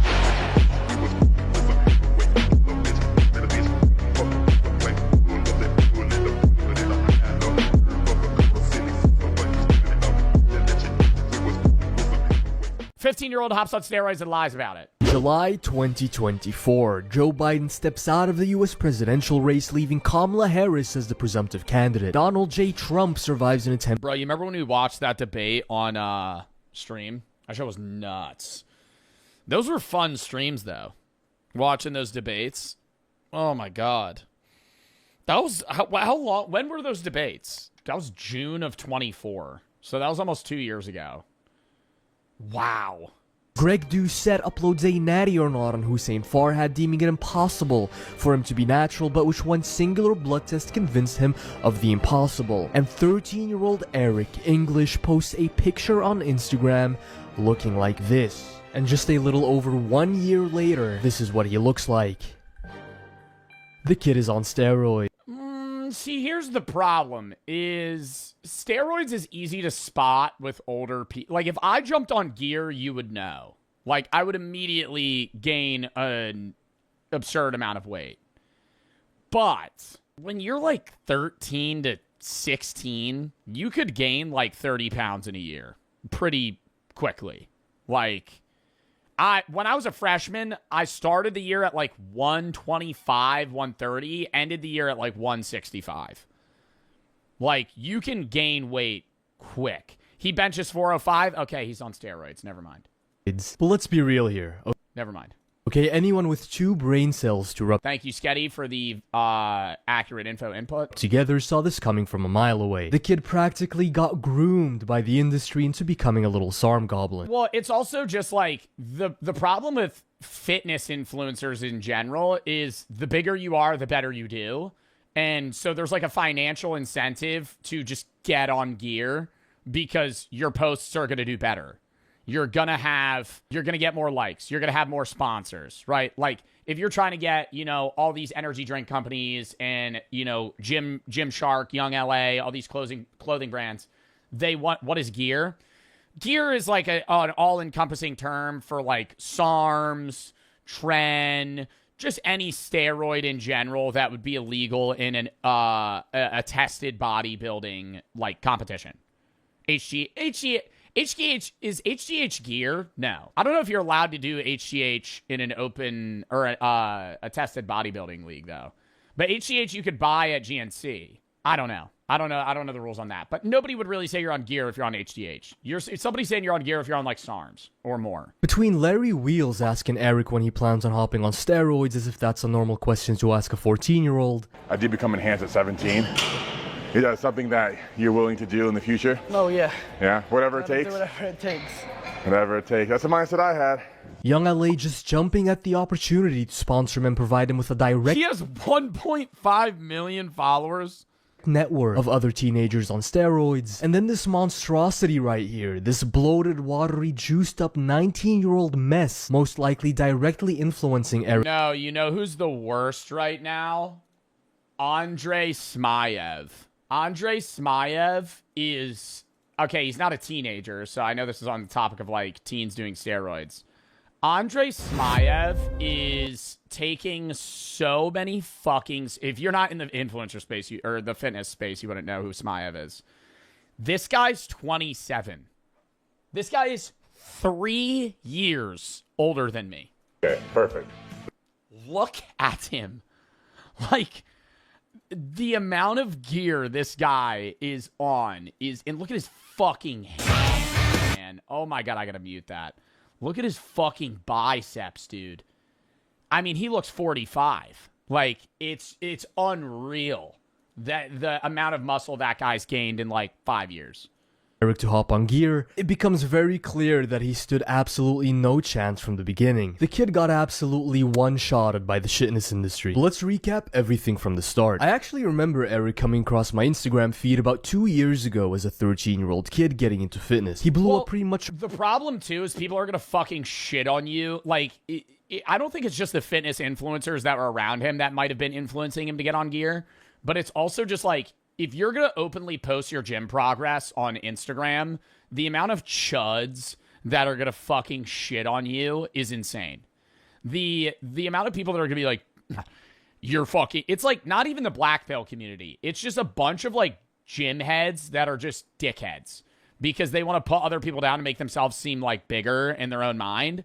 So if you're like, hey, I'm just starting to work out, they're going to be like, yeah, buddy, you have no potential. I could tell by your structure you're not going to be able to put on muscle. Why do steroids make you look older? You lose your hair, you get acne, you're just going to age a bit more. Are you tired of having to transfer money from your Cash App account to be able to spend it at the store? Well, all your problems are now solved with the all-new customizable Cash App debit card. With no monthly charges or minimum balance requirements and exclusive cardholder perks, the Cash App card is the card for you. Not only does the Cash App debit card give you exclusive discounts on things that you get every single day, like coffee, food delivery, video games, and more, but also exclusive pre-sale ticket access to some of your favorite artists like Kendrick Lamar, SZA, Sabrina Carpenter, Drake, and more. And for a limited time only, new Cash App customers over the age of 18 can earn $10 if they use code CASH10 in their profile at sign up and send $5 to a friend or more within the first 14 days. And if you're 13 to 17, request a parent or guardian sponsored account, sign up with code CASH10 and get $10 dropped into your account when you order and activate a Cash App card and send $5 or more to a friend within the first 14 days. Terms apply. Thank you to Cash App for sponsoring this video, and let's get back into it. Often that you see a little kid hitting lat spreads and stomach vacuums, and credit where credit's due, okay? The kid looked amazing for a 13-year-old. Yeah, he's got a lot of muscle. Please don't clip that out of context. Okay, I promise I'm not in any Jeff Nipstein flight logs. But it's true, right? Look at his physique. Right, look at the biceps, look at the serratus, look at the vacuum pose. I mean, keep in mind, this kid is 13 years old. Okay, I would have killed to look like this at 13. I mean, come on. 1.7 Dude, 1.7 million likes is nuts. Million likes? And so, as expected, all... He looks starved. He was doing a vacuum, which is when you, like, suck in, like, you're like... I can't even... Oh my god, that just made me cramp. Oh, I can't even do a vacuum like that. That hurt. Minus aura. Yeah, out of my prime. Getting a bit old? No, I just don't do fucking vacuums. I was supposed to go to the gym today and I didn't, though. I think I am starting to get smaller. I don't have the abs like Clav. Would be flocking to sponsor this kid, the main one being Young LA. And it makes sense from a business perspective. I worked with Young LA for like 4 months. I don't think they really got many returns on my code though, so. Right, Eric has didn't really continue from there. A lot of eyes on it. Whether it's okay from an ethical standpoint though, we'll get into later. But so he gets sponsored by Young LA fairly early on the 23rd of November 2023. This post by Rising Lifters reads, "This is crazy. 13-year-old Eric English has become the youngest ever Young LA athlete." See, here's the thing though, is like Young LA isn't Young LA has a weird most energy drink brands like Gorilla Mind or Young LA or like any of those companies. They're not guaranteed giving you a salary. Like, some of it might just flat out be like an affiliate code, but the affiliate code is only given to a set amount of people. Does that make sense? Where, like, Young LA does have people on salary. Like, some of their what is Young LA? Thought Young LA was close. It is. Young LA is a fitness brand, like Gymshark. I'm just talking about, like, broad fitness sponsors in general. Like, just because you have a code doesn't mean that you didn't get paid. It doesn't mean that you're getting paid monthly. A lot of the time it does. I'm assuming for somebody at his size, in terms of followers, he was probably getting, like, you know, maybe like $5K a month or something like that. On top of whatever, like, affiliate code they were giving him. Documenting his incredible... Maybe more, actually. He was getting 1 million likes a post. He was probably getting paid more. Incredible fitness journey. It's amazing for 13. Yeah, but the other problem is, like, when you're that young in the space, you're just gonna get conned, bro. They're gonna lowball the fuck out of you. If you don't have a management agency and this 13-year-old is negotiating with a company, they're just gonna pay him shit. Has amassed over 800,000 followers on Instagram, attracting the big... I'm not saying Young LA is. I don't think they would. Young LA, when I worked with them, was a pretty decent company. But I don't know what type of deal he would have gotten. Biggest brands in the industry. Now, due to the sponsorship, he of course immediately... How does somebody that young get roids? That guy right behind him? Any gym influencer? If you were, like, really into lifting and you're like when I was 15 going to the gym, I could have just asked around and somebody would have gotten me roids at some point. Because you got to keep in mind, these kids aren't going to Planet Fitness, right? Like, they're not working out at some fucking chain gym.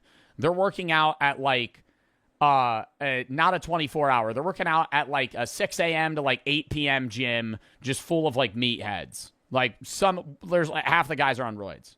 starts collabing with big roided up names in the industry, like Eric Janicki for example, from HTLT Supplements. He's now fully entered the fitness industrial complex and there's no way back for him. June 6, 2024, a video of him posing gets 271,000 likes. One day later, June 7th, 2024, he already starts making steroid jokes. August 15th, 2024, he goes to a Young LA event and gets to meet some incredible influences, like self-proclaimed steroid, gambling, and drug addict Togi. 10 days later, he posts a video of him posing alongside Noel Dizel, and you can tell that Eric is slowly but surely packing on size. Very, very impressive for a 14-year-old. September 18th, 2024, Eric appears to have started a pretty significant bulk and is looking a lot fluffier. He's now wanting to put on as much size as possible. October. He still doesn't look like he's on steroids, though. Like, the problem with telling, like, if this kid's on steroids is really just, like, what he's lifting. Like, I know I was like, oh, when he's benching 405, I'm like, this kid's on roids.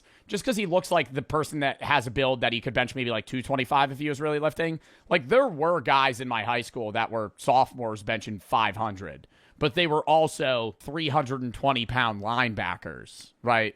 Like, they were 6'4" and 330. You know, this kid looks 5'7".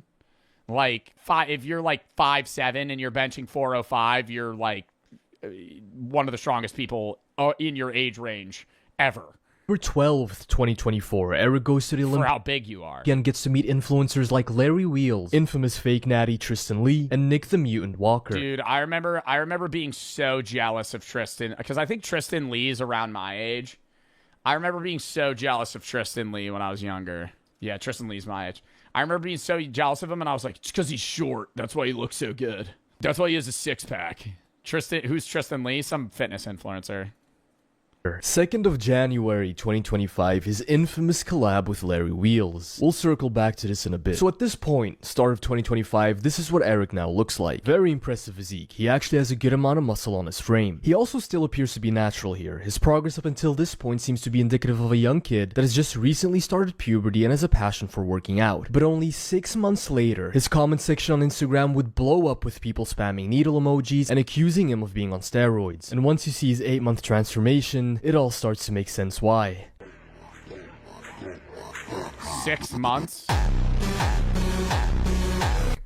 mean, come on. It looks I don't know, bro. There were guys in my high school that were that big. There were, like, I mean, some of my chatters, I know the transformation's nuts, but, like, he's not shredded like that. Like, this guy probably is, like, 18% body fat. Like, that's not that unreasonable. You're going through puberty, you're lifting all the time, and he's probably eating a shitload, and he's hanging out with influencers, and he has a reason to just constantly lift. I don't want to be, like, playing devil's advocate here, but I used to watch Do Sets Natty or Not videos. I used to watch, like, all the shit about David Lade. And, like, a lot of those guys, yeah, were on fucking roids. But, like, some of the time, it would just be like, yeah, he's on roids, look at him. I'm like, you can't just say, look at him, he's on roids. Like, yeah, a big thing that people point towards steroids is, like, your shoulders, because your shoulders gain a lot of muscles when you're on steroids because there's some, like, receptors there or some shit. I don't know the science about it. His shoulders aren't that big. like the guy on the left ate the guy on the right. You know how people usually tell you to trust the process when it comes to working out? This kid has skipped the process entirely. This is an insane 6-month transformation. I mean, Eric practically had the entire fitness industry shocked. And understandably so, right? One moment he looks like a freshman, 6 months later he looks like he's repeating senior year for the 5th time.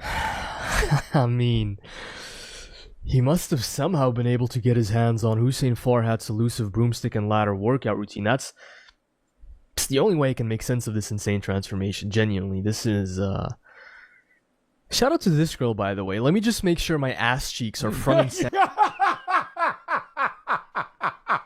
while I take a picture with a 15-year-old. Who is this girl? What a surprise. An entire page full of Jim Gunner bait. If you actively consume this type of content, you're what's wrong with the fitness industry, okay? Just fully contributing towards the degeneration of this industry. Some of you need to be ashamed of yourselves, okay? Genuinely, do better. 1 million likes on this reel. The top comment has over 120,000 likes. I missed a couple chapters. Cut's going to be crazy. a couple of chapters. Look, let's click on a random post, right? This one is from April. Yo, somebody said song name. On God, though. Side note, that's facts. Any gym influencer somehow has like the most niche funk fucking edit music. Bro, like you'll just be like, it'll just be like a random like video of them doing curls and it'll just be this playing. And you're like, what song is that?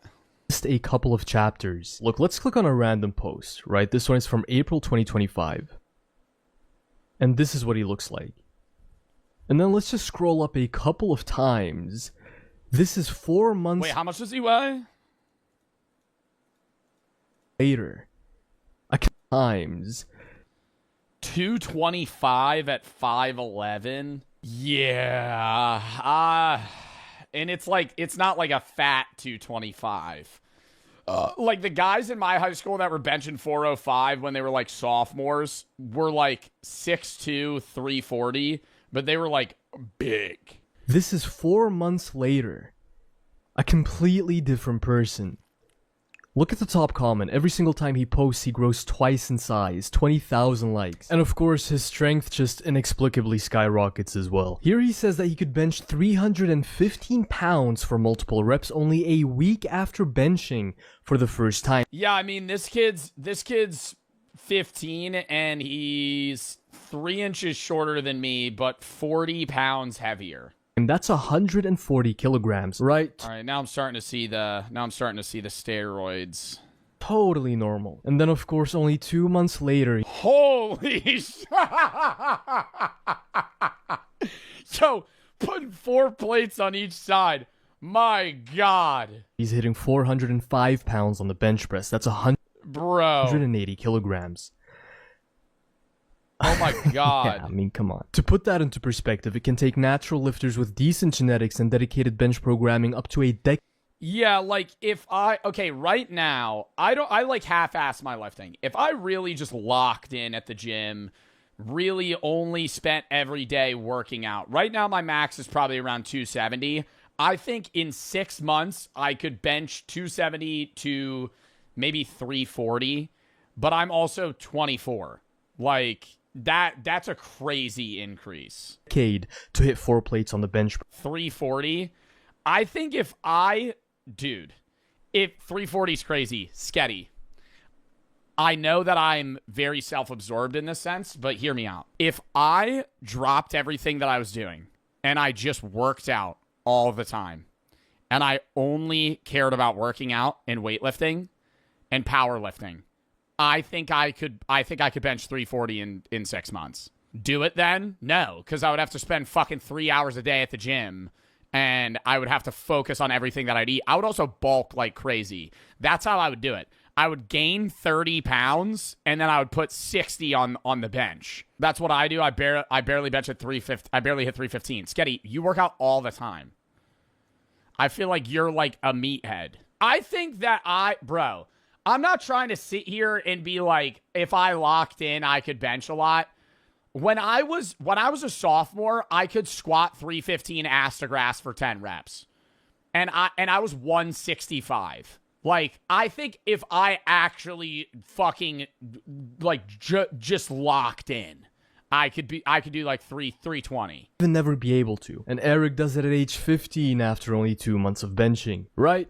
That's it. That's not that hard. I'm not saying it's that hard. I'm not bragging. See, here's that one chat. That's not that hard. I'm actually 16 and I fucking squat 485. Meanwhile, you hit a fucking 30-degree squat and then fucking just stand back up. The industry's leading authority on natty or nots. I feel like I've seen more than enough to pass a verdict here. I've reviewed the evidence. I've consulted the comments. Heaviest you've ever been, 185. Right now, I'm probably like 178. Section. I have stared at pictures. This is making me want to lock in. This chat doubting me right now is actually like pissing me off. I'm so serious. No, I'm so dead ass. Now I really want to, but I get up too late, bro. I'm a bum. I play video games till 3 a.m. and then I fucking wake up at like 10:30. A shirtless 13-year-old for much longer than I'm comfortable admitting. I mean, seriously, I was doing research for this video and writing this script in a coffee shop. I would love to be 200 pounds, but like a good actually no, like 195. Not in the twos. I would love to be like a 190 to 195, just in shape though. There were people sitting behind. Let me train you, I'll get you to 225. Brother, I would have to gain 45 pounds. I would be fat. If I gained 45 pounds in 6 months, I would look horrible. Do you know how weird I felt? It took me like 10 minutes to realize working on this video in public wasn't my brightest idea and packed my bags to go home. Anywho. Hop on gear. Now you're talking. Nope, don't do that. Don't do steroids. I'm digressing. By the power vested in me by absolutely no one, I officially ruled this kid a fake natty. Now, as I said at the start of the video, the writing was already on the walls years ago. Of course, any teenager that suddenly finds social media fame for their physique is going to be at an increased risk of hopping on PEDs due to industry pressure. We've seen this happen countless of times. But what sealed the deal for me, what made me confident that it was only going to be a matter of time before Eric would start sipping on the forbidden Capri Sun was that Young LA sponsorship. And this speaks to a much bigger problem within the industry, especially regarding Young LA. You see, Young LA, more so I feel like than most of their competitors, seem to be really focused on capturing as much of that teenage lifter market share as possible. And there's inherently nothing wrong with that, right? There's nothing wrong with catering towards this age group. Teenage lifters. Well, yeah, teenage lifters is going to be the highest growing market, and it's your biggest competitor is Gymshark. I mean, Gymshark did this years ago, though. Like, for those of you that remember, Young LA 10 years ago, I don't know if it was a thing, but like, when I was 15, my version of Young LA was Gymshark. Gymshark was the gym brand. Especially that was what everybody wanted to wear. It was like they had the coolest stringers and like pants, shorts. Online make up a really big part of this industry. A lot of people, including myself, got into lifting as teenagers. No, the problem lies when you then cede all responsibility in favor of increasing numbers and virality as much as possible, which has led Young LA to repeatedly sponsor some of the most egregious teenage PED cases in the industry. For example, do you guys remember this kid, Logan Dishman, that 17-year-old Young LA athlete who claimed he was natty while benching nearly 1,000 pounds, but then exposed himself? I mean, okay, I'm not trying to rule check you right now, but butts off the bench here, pal. 1,000 pounds. Butts off the bench here, pal. That's not a real 900-pound lift. But then exposed himself. If I put my butt off the bench, I could... No. When he got hospitalized for using a dirty steroid needle.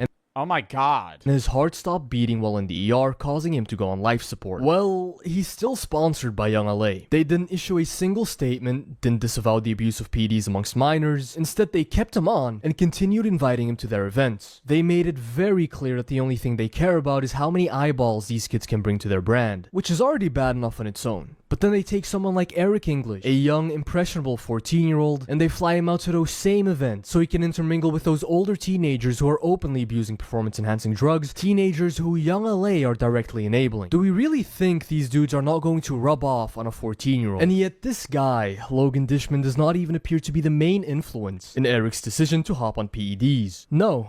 That honor belongs to another teenager, also sponsored by Young LA, also seemingly introduced to Eric through a Young LA event, who also appears to be throwing everything but the kitchen sink at himself when it comes to PEDs. Meet Gentile Lifts. Probably the most obnoxious fitness influencer you'll see in a very long time. He got his break on the internet by injecting himself with copious amounts of steroids and creating what can only be described as some kind of weird niche fetish content. No. I'm not joking, okay? How else are you gonna describe this? This back exercise is gonna make you squeal like a pig.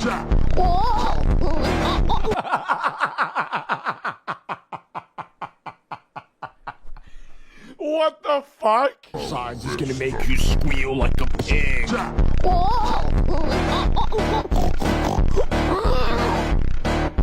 Oink, oink, don't be a little pig. Let's go hit some heavy hammer curls. 70 pounds, she couldn't make it 2 rounds. I bent over like she was last night. She was the opposite of tight. The 115 flew faster than her cream. Back exercise that will make you scream like a monkey. Make sure to get your potassium in. Yeah, seems like a normal, well-adjusted fella. Why are people like, but like that has to be like rage bait content. To me, you'd think surely nobody actually watches this shit, right? Like, it has to be contained to some weird fringe subgroup of gym cells. Nope. 164,000 likes. The irreparable damage Shizzy has done to the fitness industry truly needs to be studied. Scary 1,000-pound front squats. Okay, no, that's kind of funny though. Like him starting out the video wearing a mask, just red in the face, flexing, screaming in the mic. Just a regular healthy 07 kid. So we first see Eric and Gentile meeting up way before he made his insane transformation and before he even started bulking for the first time. This video right here is from August 2024. As expected, they met up at a Young LA gym, as you can see in the background. They seemingly didn't collab again until right around Eric made his suspicious transformation. But ever since that transformation, it's as if every other reel this guy posts includes Eric in some way, shape, or form. They've gotten very chummy with each other. So right as Eric makes a highly suspicious transformation, he starts hanging out with a teenager that very obviously abuses PEDs. It's not very difficult to see what most likely happened here. Watch the bulk get us massive. Well, the scariest part is like this is gonna fuck up their hormones. Like if they ever get off gear, and they've been on gear since they were like 15. They're gonna have to be on basically hormone replacement therapy for the rest of their life. Like they're not, you're not gonna naturally create testosterone as a male if you're on steroids, like say 14 to 28, and he gets off when he's like 29. Like he's gonna be on test, not like steroid test, but he's gonna be on test for the rest of his life. Sure to eat. Just why? Why would you want to look like this? Unless you're sketty, of course. Yeah, unless you're sketty, because your mind and your body are a temple. Dad Eric is bulking with the intention to cut, but this guy Gentile has looked like this for years. Just grotesque. And that steroid moon face is not doing Eric any favor. Even though he's a handsome young man, all that water weight and redness has him looking like... Okay, I'm not gonna say that. That's mean. Fuck it, I'm gonna say it. Looking like John Pork. The bulk is real. He went from, hello, my name is Eric English, to, I'm Eric. Give me another burger. He added over 100 pounds to his bench in just 4 months. Okay, yeah, 100 pounds to a bench in 4 months is nuts. Because of the bulk. POV, you showed your boy 100 pounds at the bench in 4 months. And that's starting at 305 to 405. And y'all are saying I'm crazy. Well, he's also on steroids. But I'm saying I would go from like 270 to 340, which would be a 70 increase. How to bulk. This being obvious code for you showed your boy how to run a cycle. Okay, this is this guy's entire thing. Gentile's entire brand is just rage baiting everybody by consistently claiming he's natural to farm. They're just gonna find my TikTok and we're gonna feel embarrassed. Sketty lifts, probably. Oh yeah, this is sketty. Low genuinely a smooth 3 seconds away from blasting gear, getting famous, and claiming natty / vegan. I think that's the move. You'd be like the new David Lade. You'd be like, oh, no, I'm not on gear. Engagement. And this is just another instance of that, passing off Eric's obvious PED use as quote-unquote just a bulk. Take a look at this comment I found in a Reddit thread about Gentile lifts. I couldn't directly verify these claims myself, so do take them with a pinch of salt, but nonetheless I figured they were worth mentioning. This commenter basically wrote that Gentile got exposed with some other guys, including Logan Dishman, for being in a quote-unquote we are kids and take PEDs group. He then also claims that there was early footage of Gentile in 2023 that was leaked where he said that he had been on a cycle for a while and I was gonna claim natty for jokes and sponsors. I gotta say, it does all sound very in character for these two meatheads. These are the influences in Eric's life. This is why I say that it should have come to no surprise to anyone that was paying attention that Eric would eventually hop on PEDs. This is what Young LA is But I just don't understand the reason to lie about being on steroids, because the majority of these brands will still sponsor you if you're on steroids. They don't care, right? Like if you're a gymfluencer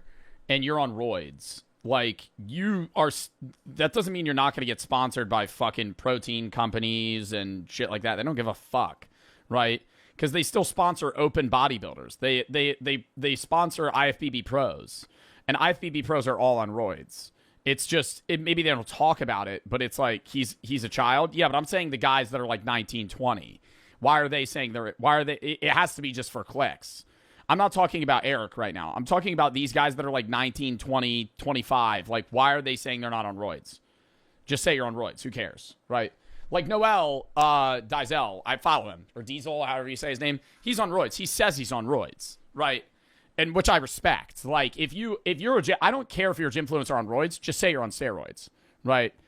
In this case, I don't think this kid should be taking steroids because he's fucking 15 and it's gonna ruin his body. But okay, it should speak to how cooked this industry is. And then you get worried, man. Like, dude, like then you get into the fear that these guys will die when they're like 30. Can't even expect the amount of gym influencers that have heart attacks when they're young. Bare minimum level of responsibility from one of the largest brands in this space. You know, it's not like we're asking them to build schools in Africa or send humanitarian aid to war zones. Just maybe don't enable steroid use amongst minors. You know, maybe don't sponsor and promote 17-year-olds that take steroids, lie about it, and then get hospitalized due to them. Maybe don't introduce impressionable 14-year-olds to a climate riddled with PED. Corrupting the youth just to sell a couple of extra t-shirts is truly an interesting business model, I gotta say. The devil's advocate response here is they're gonna do it either way because they look up to these guys, even if you're not putting them on in a physical sense where like Eric's gonna meet the Trend twins, he's still gonna watch them.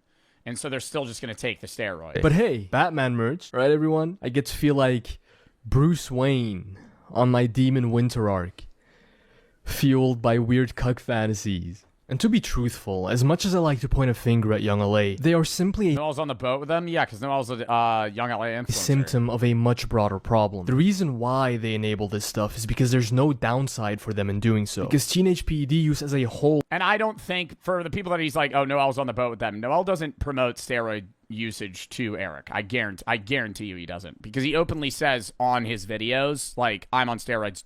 That doesn't mean you should take them. Has just become way too normalized in this industry. It's why Larry Wheels asks a 14-year-old if he has any plans of hopping on steroids in the future, as if that's a normal thing to do, and why he receives almost no backlash for doing so. I did become enhanced at 17.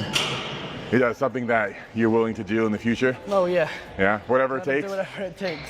Whatever it takes. That's the mindset I had. That's the mindset I had. Larry Wheels is so dumb, bro.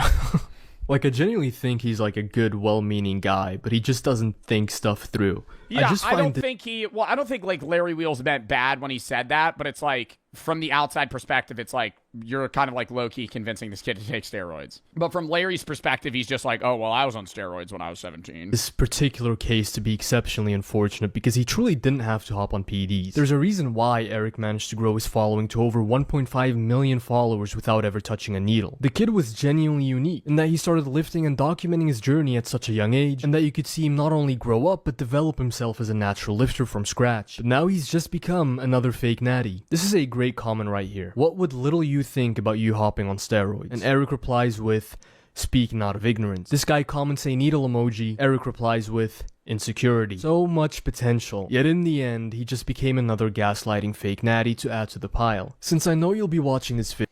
Yeah, because it's always like, they never just take a steroid test to be like, I'm not on roids. They're always just like, nah, I'm not on roids. Like, you could just like prove that. Take a drug test. That was a good video.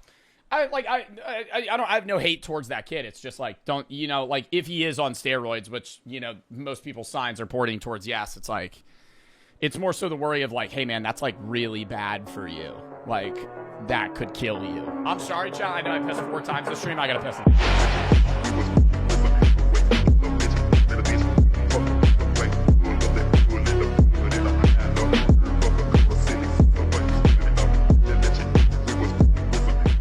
Apocalypse has a VIP section now. This is me, New Year's Eve 1999. Hopped up on Shirley Temples, waving at my uncle's camcorder like a little... Yo, Shirley Temples were the equivalent of what weed is for me now when I was 8. Like the hype that I felt in my body, in my mind, when somebody said, we have... Like, if I was at a restaurant and they were like, we have Shirley Temples, I was like...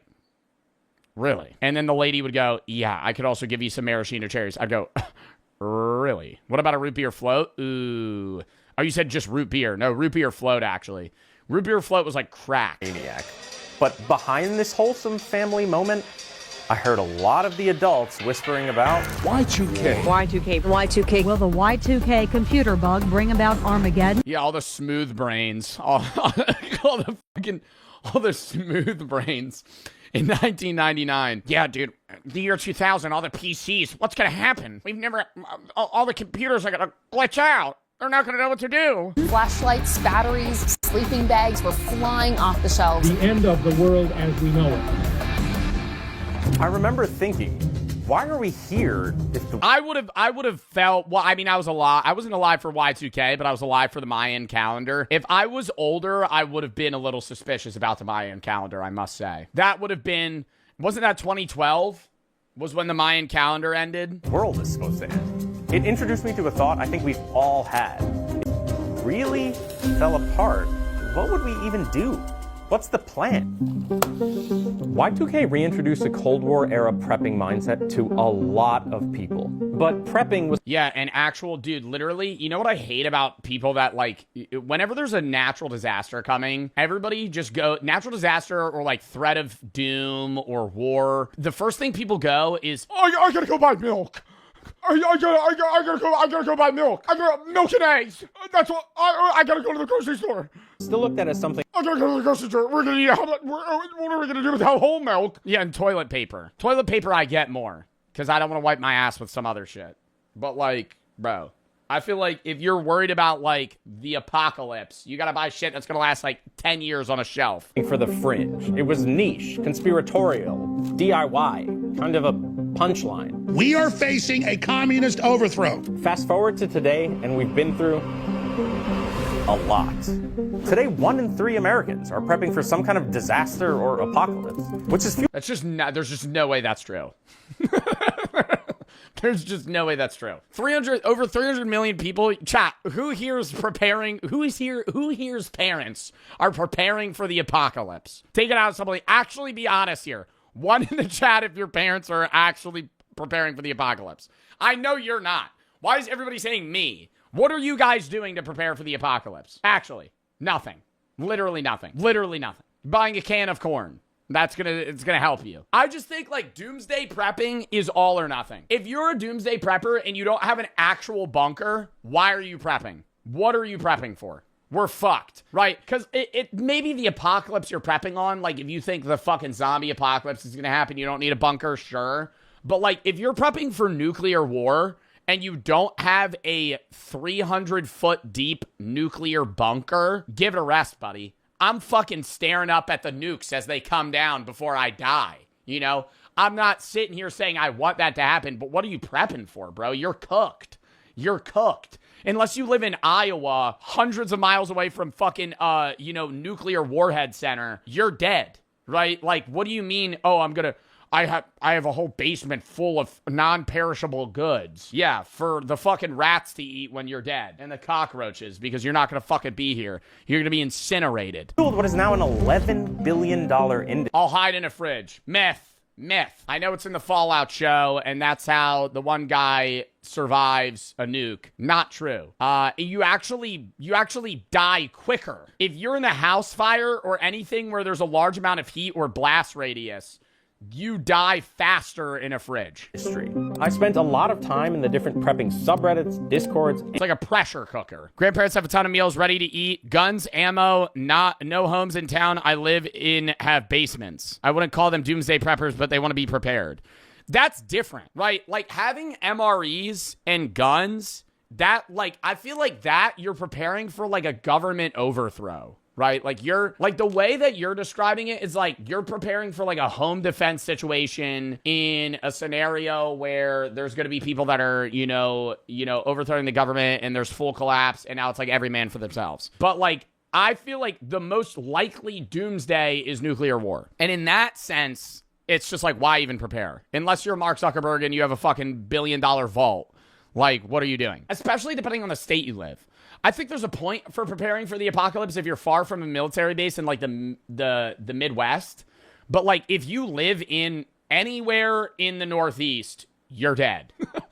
If you live anywhere near a big city, you're dead.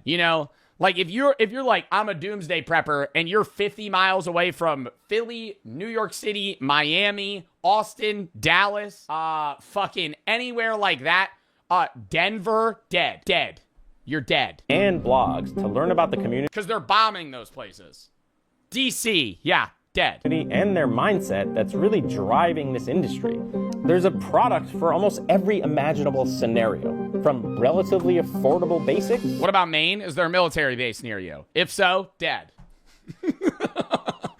Dead. Not living. I'm saying in the actual, like, scenario where nuclear fallout causes a doomsday scenario where, like, the entirety of the world is, like, trying to survive, and we go into, like, a nuclear winter, you're fucked. You're fucked. I have a gas mask. I have a gas mask. Oh, great. That's awesome. All the way to this. And you're saying that there's a bunker behind this. That'll keep you alive. That's what... But see, yo, look. Hold on. Affordable basics, all the way to this. That motherfucker's a multimillionaire, right? If you live in a house like this, okay, you know? Now we're getting somewhere. You know, but now already you have a net worth of $100 million, you know, and you live in the middle of nowhere in fucking, like, whatever state this is. And you're saying that there's a bunker behind this. Yeah. How much does that bunker go for? This one's about $600,000-700,000. Change the price for the meme, bro. Come on. We build bunkers $700,000 for when the whole world falls apart. Bill Gates has 11 bunkers. He put one at every property he has. Basically, I want to know, and 8-year-old me definitely wants to know, what would I need and how much would it cost me to survive the apocalypse?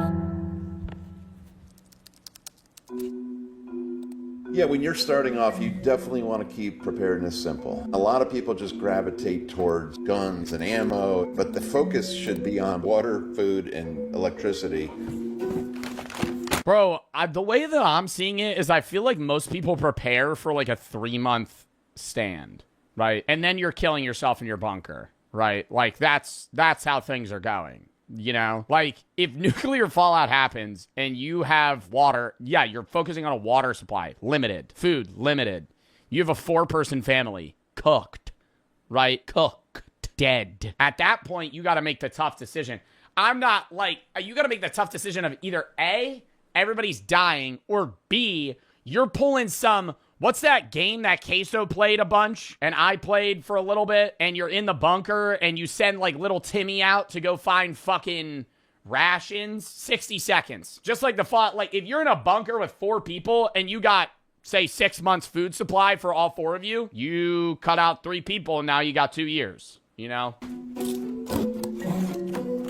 I'm not saying you kill your family in this situation, but I'm saying, like, why prepare for the apocalypse if now you're putting yourself in the even worse situation, because now you're trapped in a bunker with your family and you're starving to death versus just getting wiped out in the nuclear blast. I'm taking the nuclear blast. What did I join into? Yeah, or you just start eating each other. Like, oh, God, no. Products fall between $0 and $100. For water, there are things like these 60-gallon bladders, water purification tablets, and personal... You had your friend over when the bombs hit. You guys are in the bunker together. You got to make the tough decision. Do you eat Timmy? You know, family first. So it's like you had your friend John. Now John's in the bunker with you. It's like, hey, John, we didn't really plan for you to be here. Water filters. You're also about $1.80 and pretty lean, man. That's a lot of calories. Like this Life straw. Now, I could potentially chop an arm off, you know. God damn. You know when your vape is clogged? For food, I can, of course, buy... On God, that's relatable. You know when your vape is clogged? For food, I can, of course, buy... Vape's clogged? You suck really hard and put your tongue in it.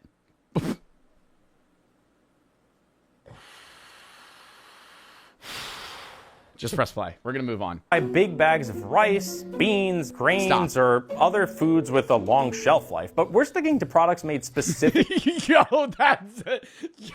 out of context, bro. That's actually what you do, though, to unclog it. ...for disaster preparedness. And that means emergency food buckets. Okay, I feel entirely misled by ReadyWise and the marketing of this food bucket. The packaging says just add water. Bring to a boil, stirring often, and simmer for 15 to 20 minutes. Yo, and you know that shit is straight gruel. Gruel. Have you ever seen the videos where people actually review these? I mean, I did an MRE video. That was different because that's like for military meals. These ones are meant to be like non-perishable for like 50, 100 years or some shit. I think it says 25-year shelf life. That's, yeah, up to 25 years right there. These ones are like so much worse than MREs. Like if regular food's a 10, MREs are a 7. These are like a 2. So let's look at this. Like it's actually just fucking it's literally just sustenance. It's just calories. The lens of a apocalypse. How am I boiling water for 15 to 20 minutes?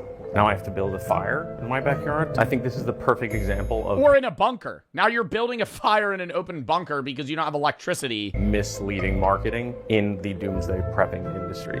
Could you eat it dry? Like you have like ramen, but like no water to like cook it in? This is what we're living off of during the apocalypse. Powdered milk, orange drink mix, and vanilla pudding. ReadyWise, count your days, motherfuckers. Outside of food and water, there are a few other basic prep items you'll find in this price range. A solar rechargeable flashlight, an emergency radio with NOAA weather alerts, there's a reusable respirator, and a magnesium fire starter. So far, this is how much I've spent. There are also survival kits you can buy in this $0 to $100 price range. This one has a lot of the things we just went through, with some... What are we prepping for? A fucking an expedition reset? Like, I don't understand. Like, all infrastructure to be wiped off the earth, now I'm going chopping down trees again? Brother, what's happening? There's still stuff, like, what are we preparing for? I don't understand. A respirator. It was The Last of Us? Additional stuff. It's a good amount of stuff for 41. Are there mushroom spores fucking infecting me? I don't understand. What am I prepping for? World War III. We're dead. 99, but the quality doesn't necessarily feel that great. Anyway, it turns out the stuff in this tier sells incredibly well. And since Ready.gov says I should have a 72-hour kit at home and a 24-hour kit at work, and a kit in my car, we can already see how all of this ends up costing a pretty penny for someone. I mean, what life are we living if I'm carrying a fucking ready-to-go bag to my office job? You bring in a bag to work every day with a fucking Bowie knife and other... I mean, that's also a legality problem now because you have weaponry in your work bag. Who becomes obsessed with prepping. And we're at the low price tier. Overall, Scott feels most of these products are worth having for sure. Does spending more money increase my odds of survival? It depends on what you mean by more money. So now we're looking at anything up to $5,000. With food, the cost scales depending on how long you're trying to be covered and how many people you need to feed. This site even has a bundle that gets us in the next price tier. Or you pull one of those, did you see, oh wait, no, this is kind of a spoiler. Spoiler alert, the guy in the Fallout show that only bought a cryopod for himself and he killed the rest of his family. And he was like, the ticket's expensive. For water, we start looking at larger scale and more sophisticated water filtration products. There are also larger water storage products. To communicate and stay informed, you can look at ham radios or satellite phones. Another category of products in this tier that you'll see a lot of sites selling is backup power. We're so dependent on electrical, and the grid is kind of fragile. Most people don't do well after a few days without electricity. A company called Jackery makes Brother, I was doing bad with like 7 hours without electricity. I started to fucking tweak out. I was like, what do I do? Not only what do I do like with my time, I was like, bro, I'm gonna like freeze to death. Ton of different power stations, generators, battery packs, and solar panels to recharge them all. In this tier, you'll also... Joe ain't surviving. I'm not. I think I'd survive a zombie apocalypse. I don't need to prepare for that. Find a big market for higher-end 72... No, I don't, because zombies are stupid, right? And I'm gonna fucking jab them in the eye with a spear. 2-hour survival kits. Beautifully organized, I'll tell you that much. This is a multi-tool. First aid core. Air filtration mask. Is this another shovel? I don't know. I feel like buying some of these things individually might make more sense than dropping $229 on this kit. When I bring up my 72-hour kit to Scott, it becomes clear that I'm thinking like a beginner, just gravitating towards a simple one-size-fits-all solution that's been really well packaged and marketed. I do not like the pre-made kits. I think people should build their own. I believe the 72 hours is a few years ago. It's really a week. Recently in our area, Hurricane Helene came through and just wiped a lot of people out. FEMA couldn't put a dent in it. Once you start spending more than $5,000, things start to get a little hazy. And not like, oh shit, go get the gas masks hazy. Hazy as in parts of the industry get hard to read. Let me show you. A whole house. Like, what are they doing, bro? We have sheet metal. We have a sheet metal bunker, bro. What is this? This was probably during World War II, but I'm like, what are we? Dude, you're dead. Gas masks hazy. Hazy as in parts of the industry get hard to read. Let me show you. A whole house generator, for example. Drive through suburbia and you'll see a lot of houses with them. Installing a Generac on your house could easily run you 15 grand. Or whole house water filtration. Something like a Culligan system could easily run you up to 10 grand. Depending on where you live, you could install motorized hurricane shutters or impact-resistant windows. If you're somewhere prone to flooding, you could have floodgates or even a custom-engineered seawall if you live by a body of water and have the dough. If you live somewhere with wildfires, you could get ember-resistant vents, fire-resistant siding, or roof shingles. If you're somewhere with earthquakes, you could get a seismic retrofit for your house or a base isolation system, which could really cost you a pretty penny. All of this stuff would increase the value of your home, and some of it... This isn't an apocalypse. This isn't an apocalypse prepping. This is a natural disaster prepping, which could lead to an apocalypse. Bro, I'm going to install floodgates on my fucking house? What are you doing? Could even reduce your insurance premiums. So some of the prepping in this tier blends right into home improvement or fortifying your home. But if we're talking about the worst case scenario, end of days, the collapse of normal day-to-day life, the prepping subreddits refer to this as shit if hits the fan, or Teotwaki, the end of the world as we know it. In that... Bro, why do we have a fucking abbreviation? Teotwaki? Oh, you prepared for Teotwaki? Bro, just say the end of the world. The end of the world as we know it. Why as we know it? Because the world's not ending, but the modern society is. In that situation, most of these things wouldn't necessarily be helpful. A whole house generator is tied to propane or natural gas. In an apocalypse, you'll eventually run out of fuel. So you have to buy bigger and more robust solar and battery systems than we saw in the previous tier. And if nuclear war breaks out, the sun's blocked! If the fucking Yellowstone fucking geyser volcano explodes, there's no sun. The sun's gone. Where are we gathering solar energy? And your local water treatment facility isn't going to be up and running, so your whole house water filtration system is going to be useless. If you're prepping at this level, you probably have very little trust left in the government, infrastructure, or even your neighbors. And that can send you even further down the rabbit hole to the point where you want to isolate. I've read that Zuckerberg, Sam Altman, Mark Andreessen, Steve Huffman, and Reid Hoffman all allegedly have doomsday bunkers, which definitely pushes us to the next price tier. These days, digital preparedness can be just as morning brew, or click the link in the description. Okay, back to prepping for the apocalypse. If you Google... Joe's being pessimistic. This is a video that is about people that are pessimistic. This is literally the actual raw example of pessimism. People that think the world is actually going to end. Doomsday bunker, the top result is... And so that's where we are right now. We're at Atlas Survival. Atlas Survival Shelters. Just shipping containers. I need to see how thick... If that shit ain't 3 fucking feet thick of steel, I'm thinking that that's breaking. Shelters in Sulphur Springs, Texas to meet Ron Hubbard. These bunkers can range anywhere from $25,000 up to $25 million. The question I have is, what are these bunkers... Bro, $25 million for a bunker, bro. ...protecting me from that the lower cost products weren't? We're going to go find out. Ron, pleasure to meet you finally. I'm James. Yeah, hey. Good to meet you. What's that for? I'm going to have my own line of swords. It's a zombie sword for chopping your way out through zombies. What I'm selling is a feeling that... He's building a zombie sword? Through zombies.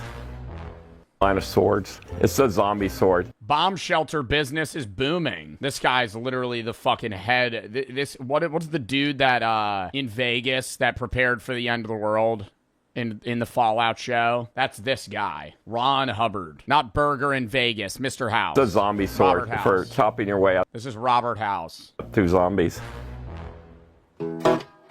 What I'm selling is a feeling that you are going to be a survivor. Imagine being on the Titanic and you know that one boat is designated for you and your family. What types of events would these bunkers protect you from? We emphasize that our bunkers are built to be NBC proof. Chat, if you're on the Titanic, I think this is a question for the men. If you're on the Titanic, are you staying off the ship till the end? I'm not gonna take a woman or child's place on a boat. However, I'm getting off that fucking boat. I'm getting off that fucking boat. I don't know how, but I'm getting off that boat. I'm a minor, I would go first. Okay, let me say this. If in the Titanic, when the boats were sinking, I'm assuming the chatter that just said that you're probably like a 16-year-old man. You're not getting on the boat. They're kicking your ass off. Right? If you walk up to the lead guy that's shuffling women and children onto the boat and you go, "Well, I'm 17, can I?" They're kicking your ass off, bitch. You got to find your own way off that fucking boat. You know what I mean? Like when they say like women and children first, they mean women and like toddlers. Like you got to be young for them to be like, okay, yeah, I'll let you off. It means nuclear, biological, and chemical. So you could go in there for any reason, including tornadoes, hurricanes, or even a civil unrest or people driving around trying to shoot holes into your house. And now it was time to go see one. A builder is building 86 houses. He's decided every single house will automatically have a movie theater in it that will also be a bomb shelter. I mean, now we're just living in luxury. This isn't even a fucking... We got a movie theater. We got a movie theater in the shelter. I feel like if you're going to spend millions of dollars on the shelter, just make the shelter your house. So in that sense, I kind of get it. Like, just have a piece of property and have your house be the bunker. Ron's bunkers have become popular because... Like, live underground. They're dual use. Everyday luxury on the surface, doomsday bunker when shit hits the fan. Let's go. Okay, so Ron had told me we were going to see a finished $700,000 bunker, but unfortunately, that's not the case. He brought me to a new construction, though, that's apparently going to sell for $1.6 million. And part of this construction, right by that dirt mound over there, is a $700,000 underground luxury doomsday bunker. Let's go check it out. Can I say, shouldn't you put it a little more underground? Like, we're right on the dirt surface. You know? Is this the roof? I feel like it should be like, 8-10 feet under, like a little over the water table. $100,000 underground luxury doomsday bunker. Let's go check it out. Now, remember, I'm going to give you footage of a finished one that you can... Oh, it's pretty deep. Edit it in, okay? This one's got 9-foot ceilings. This is the stage that will go back in that corner. This is a gun cabinet. It's a remote control gun cabinet. This will come down. It's got a roll shutter. So this is a bunker man cave movie theater. This is the escape tunnel. This way, if the person in the bunker feels like they're worried about being trapped in the bunker, it gives them a secondary means of egress. What we have here is a full kitchen. You got room for a full-size fridge. You got granite counters, stainless steel microwave, stainless steel sink, plenty of cupboards and overhead shelving. Okay, so this is the one and only bedroom in here. There will be the NBC air filtration system will be mounted in this room. There's also a closet with access to the plumbing and all the water tanks. Custom built. Where's the room where they start eating each other after they run out of food?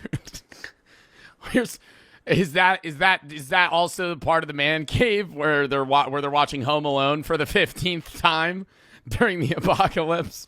And there's no real relevance to those movies anymore because the world's ended. Bunkers like the one we just saw is only one part of... So watching Kevin McAllister try to stop the two thieves that are breaking into his house on Christmas no longer really has the same oomph that it used to. Ron's business. He also sells prefab bunkers that are made at his headquarters and then installed on site. Okay, this is a 72,000 square foot factory that does all the welding, fabrication, finishes out the interiors of the bomb shelters. They do look sturdy. I will say that. All right, this is a prefabbed bunker here at the Atlas facility. Not too bad. How would you describe your customer? I get a lot of people that are 55, 60 years old. They just sold their company. They want to near the end days anyway, buddy. I mean, why are we even prepping? Buy a ranch in Texas. And 60 years old? I mean, dude, the world ends. It's already, I'm just calling it quits there. If I'm 60 years old and the nukes start dropping, it's just, whatever. It was a good run. They want to have a secret bunker with a secret passage. Whoever's sitting in the White House affects the... For their family? True. Valid point. So Trump is absolutely horrible for business because the customers that buy the bunkers, a lot of them are Trump supporters, and they feel safe with Trump in office. And he's not afraid to name drop. For Zuckerberg, for an example, it's not really any bigger than what I'm doing for the Tate brothers right now. I'm building them a 2,000. He's building a fucking bunker for Andrew and Tristan Tate. 300 square foot bunker in Romania. I just sold a bunker to one of Trump's right-hand people. I did 2 bunkers for one of his cabinet members. That's bad news. Pause. Why are we glancing past that? Hold up. Somebody that personally is a right-hand man to Trump's buying a bunker right now from you? That's not good. 6 months ago. Throughout this time that I've been here today, Ron's phone has been ringing off the hook. So clearly, he's very busy. Yeah, hello? Hello? Atlas is Ron. As the fucking supreme leader of Iran and the Ayatollah just got murdered. We make... When was this video made? 9 days ago. Also, W Channel, by the way, Morning Brew. My God, this video is interesting. Bomb shelters. You go down there and make love in it. Yeah, Atlas. Atlas is Ron. But what I'm going to show you here is my magnets. Last year I did 340 days in hotels. So it means I spent 25 nights in my own bed. But that is what the job calls for. So my clients call, I travel. Overall, this is a very impressive business that Ron has built. He might be a little out there, but whatever he's doing is working. Beyond bunkers, there are a slew of other very expensive doomsday solutions in this price tier. High security compounds, remote land with airstrips, armored vehicles, $25 million bunker membership. This is what I see as a foolproof bunker, okay? When I see somebody prepping, I think it's this or nothing. Like an actual Fallout Warzone based shelter in the middle of nowhere. There's a company called Safe that engineers some of the most impressive stuff you'll see in this space. Like a fortress in America that has a moat with cannons that can shoot flammable liquid onto the moat to light it on fire. The compound has multiple tunnels leading in and out, and one of them can be activated to basically act like a giant microwave. Wild stuff. All right, well, that's the end of the day with Ron, and that was quite the experience. Let's just say I'm not surprised the guy that's the king of luxury doomsday bunkers operates the way he does. It's hard for me to say what my takeaways are. I'm kind of torn, to be honest. Obviously, Ron makes a compelling case for bunkers, but Scott sees things differently. I'm not a pro-bunker guy unless they are for tornado shelters. They require constant attention, maintenance, intervention. Bunkers are easy to disable as well. If somebody finds your bunker, you're not getting out of it. They're not where you should. Oh, what? Like they'll just block you in? You'll never be out. You'll never be able to leave. Your money when it comes to preparedness. So why do you think people buy them and spend ridiculous amounts of money on them? Because they have ridiculous amounts of money to begin with. You've opened up a big can of worms here. Yeah, like why do they have like cubicles in this shelter? What are we doing on a fucking Mac on a Mac computer right now? To begin with, you've opened up a big can of worms here, James. So to bring it back to my core question, how much do you think it would realistically cost me to survive the apocalypse? About $1 million. No, I'm just kidding. So I don't think I could throw a dollar amount at surviving the apocalypse. So let's come up with a realistic scenario and how much it would cost to mitigate against that. Can we do that? My follow-up was, is that even a fair question? Okay. I do believe that you should prepare, that everybody should prepare for the scenarios that you've already seen happen in your life, the likely scenarios. So it looks like no amount of money will truly save me or you in an apocalypse or doomsday scenario. It might buy you time, it might make things a little more comfortable, but there's no product, bunker, or system that guarantees survival when everything completely falls apart. If I got everything that one guy, not Ron Hubbard, the other dude, seemed a lot more about like natural disaster preparedness versus actually getting ready to fucking survive a nuclear blast. Plus the bunker, this is how much I would have spent. Overall, $739,000. I would have spent. Overall, I think the industry has seen so much growth because there's been a convergence of disaster preparedness and doomsday prepping. Disaster preparedness is backed by governments, insurers, and utilities. It's boring, practical. Doomsday prepping has always been culturally fringe. It's individualized. But climate disasters are more frequent, power grids are less reliable, insurance is retreating in certain areas, the pandemic was a wake-up call, and governments are increasingly telling people to be more self-sufficient in an emergency. Now there's a middle ground made up of average people like you and I who don't want to rely entirely on institutions, but still want to be prepared for when something goes wrong. How far someone goes and how much they're willing to spend is defined by how likely they think that disaster they're prepping for is, or how paranoid they are about it, if it's more on the extreme side. And yes, there are definitely companies and products that take advantage of escalating fear and paranoia. Like I said before, we have been through a lot, and we're all just a little bit more uncertain. So, in my opinion, prepping didn't really go mainstream. It just got rebranded. Ron, what do you... Yeah, I think that, like, a lot of these businesses are obviously going to be like, oh, you need... Like, you can't really take Ron's word alone. Because obviously he has a financial incentive to go, hey, the apocalypse could happen at any moment. You need to have a fucking bunker. Because, like, he makes money on bunkers. Like, if they're making money from the business, you have to take, like, what they say, you know, in some level of validity, but also, like, recognize there's an incentive for them to give you that. Ever go down here, Paris Catacombs. Excited for this video. I kind of want to read the disclaimer. I want to see what this says. Videos filmed with experienced individuals who understand the risk of underground environments, took precautions appropriate to the situation, exploring tunnels, restricted spaces, extreme dangers. Do you have to have these disclaimers? I feel like it's for monetization purposes. So this is a video. Because I don't want to say, bro, if you see somebody explore the Paris Catacombs and then go, oh, I think I'm going to do that, the disclaimer's not stopping you. You know? Let's get into the mindset of the guy that's like, oh, this looks fun. Oh, wait, no, it says it's dangerous activities. Never mind. I'm not going to do it. Video I never thought I'd make. Oh, that is crazy. It's just endless.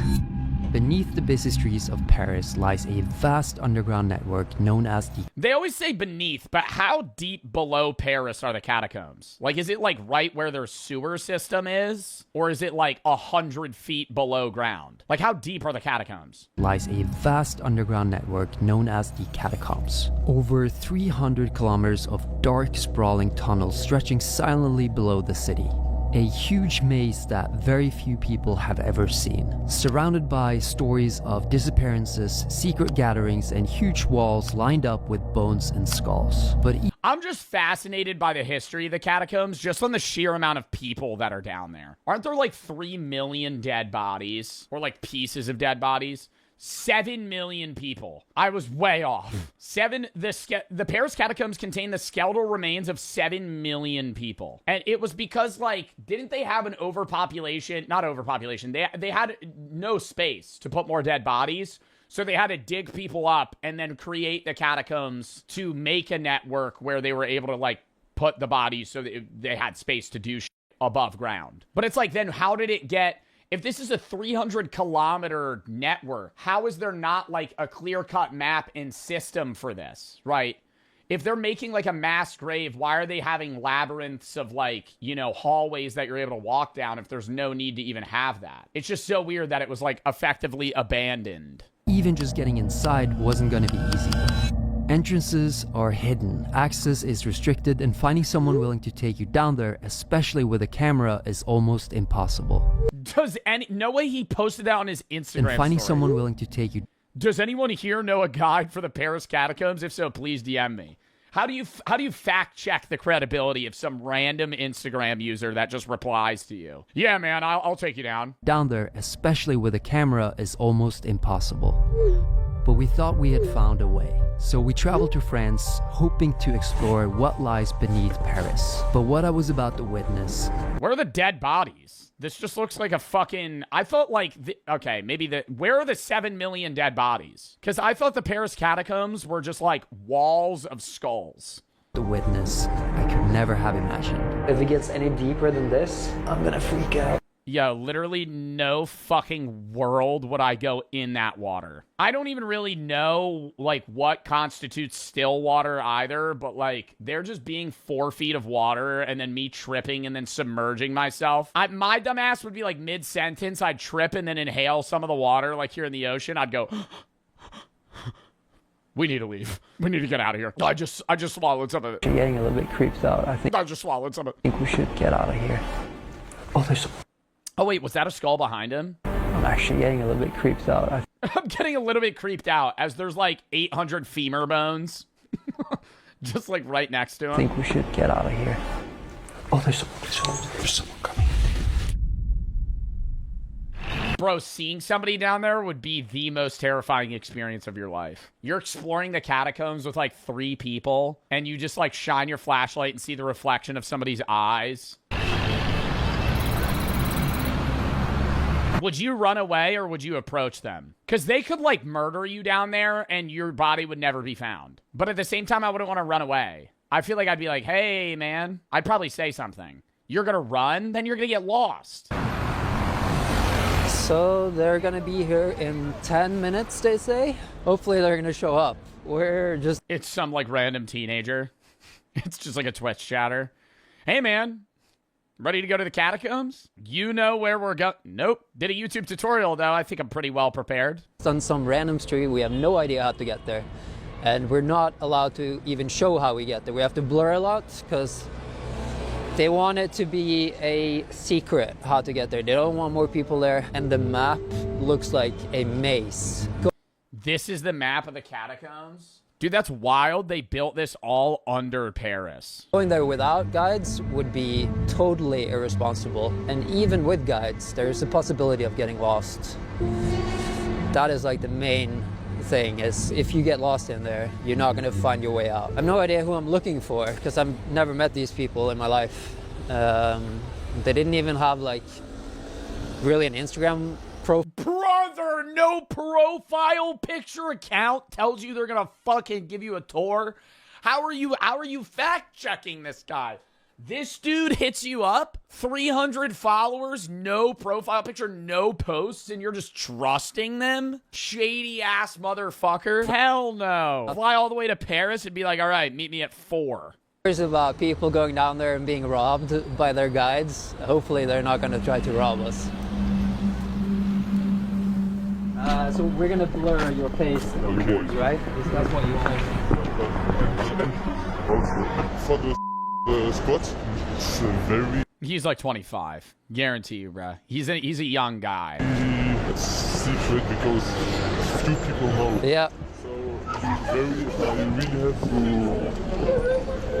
try not to say wait. How do you sneak into the catacombs, though? Bro, it's definitely through like a fucking like a manhole, like a sewer drain. Careful. So here the guide was telling us about a secret spot, even among the most hardcore cataphiles, known as the graveyard. It was said to be one of the most disturbing and mysterious parts of the catacombs. Located deep within the tunnels and not on any map, he still said he could take us there. However, as we were about to find out, getting down there would not be easy. Yeah, just one thing, the camera. Yeah. If they are other people, yeah, you have to hide it. Okay. Because they can smash it, they can He get mad. Because you really have to hide it in the microphone. Yeah. It's a LED light, so be careful. Keep it on the inside. That they don't see. Yeah. Bro, entrances are blurred. They're going in right. What do you mean entrances are blurred, bro? Entrances are blurred. I'm seeing you enter it right now. It's on the side of the road. Oh shit, I can't see what else is around it. What the fuck? I still see the manhole. I was like, how else are they getting in here? So really, it's just like a random sewage drain that you're able to just like open up and just crawl down, and that's how you get in. Oh, this is fucking sketchy as shit. So you call yourself catophiles, right? That's the name. How many catophiles are there, would you say? How many? Could not exactly. It may be a few hundred people. You think they ever be taking like skulls and shit back? Somebody, bro. They are put a human skull in a bag. living there, you know. They are staying here for days or maybe sometimes weeks, and they are asking other people. Who's the author of this video? Magnus, the rock climber, Magnus Mitbo. To bring them like food or things to survive. There's somebody that died exploring the catacombs. There's a lot of people that died exploring the catacombs. Getting lost. I mean, like, a lot of it's, like, undocumented. They just go missing because they're not going to search for you. Here? You say if people see our cameras, they can get really mad and try to smash the cameras. So we should be a little bit mindful of that. Is that a piss bottle? So classic piss bottle spotted. We should be a little bit mindful of that. So that is around 10. Dude, they got like drinks down here, bro. Oh my god. There's probably some people that are like, yo, you want to go get drunk in the catacombs? Meters down there. Pass.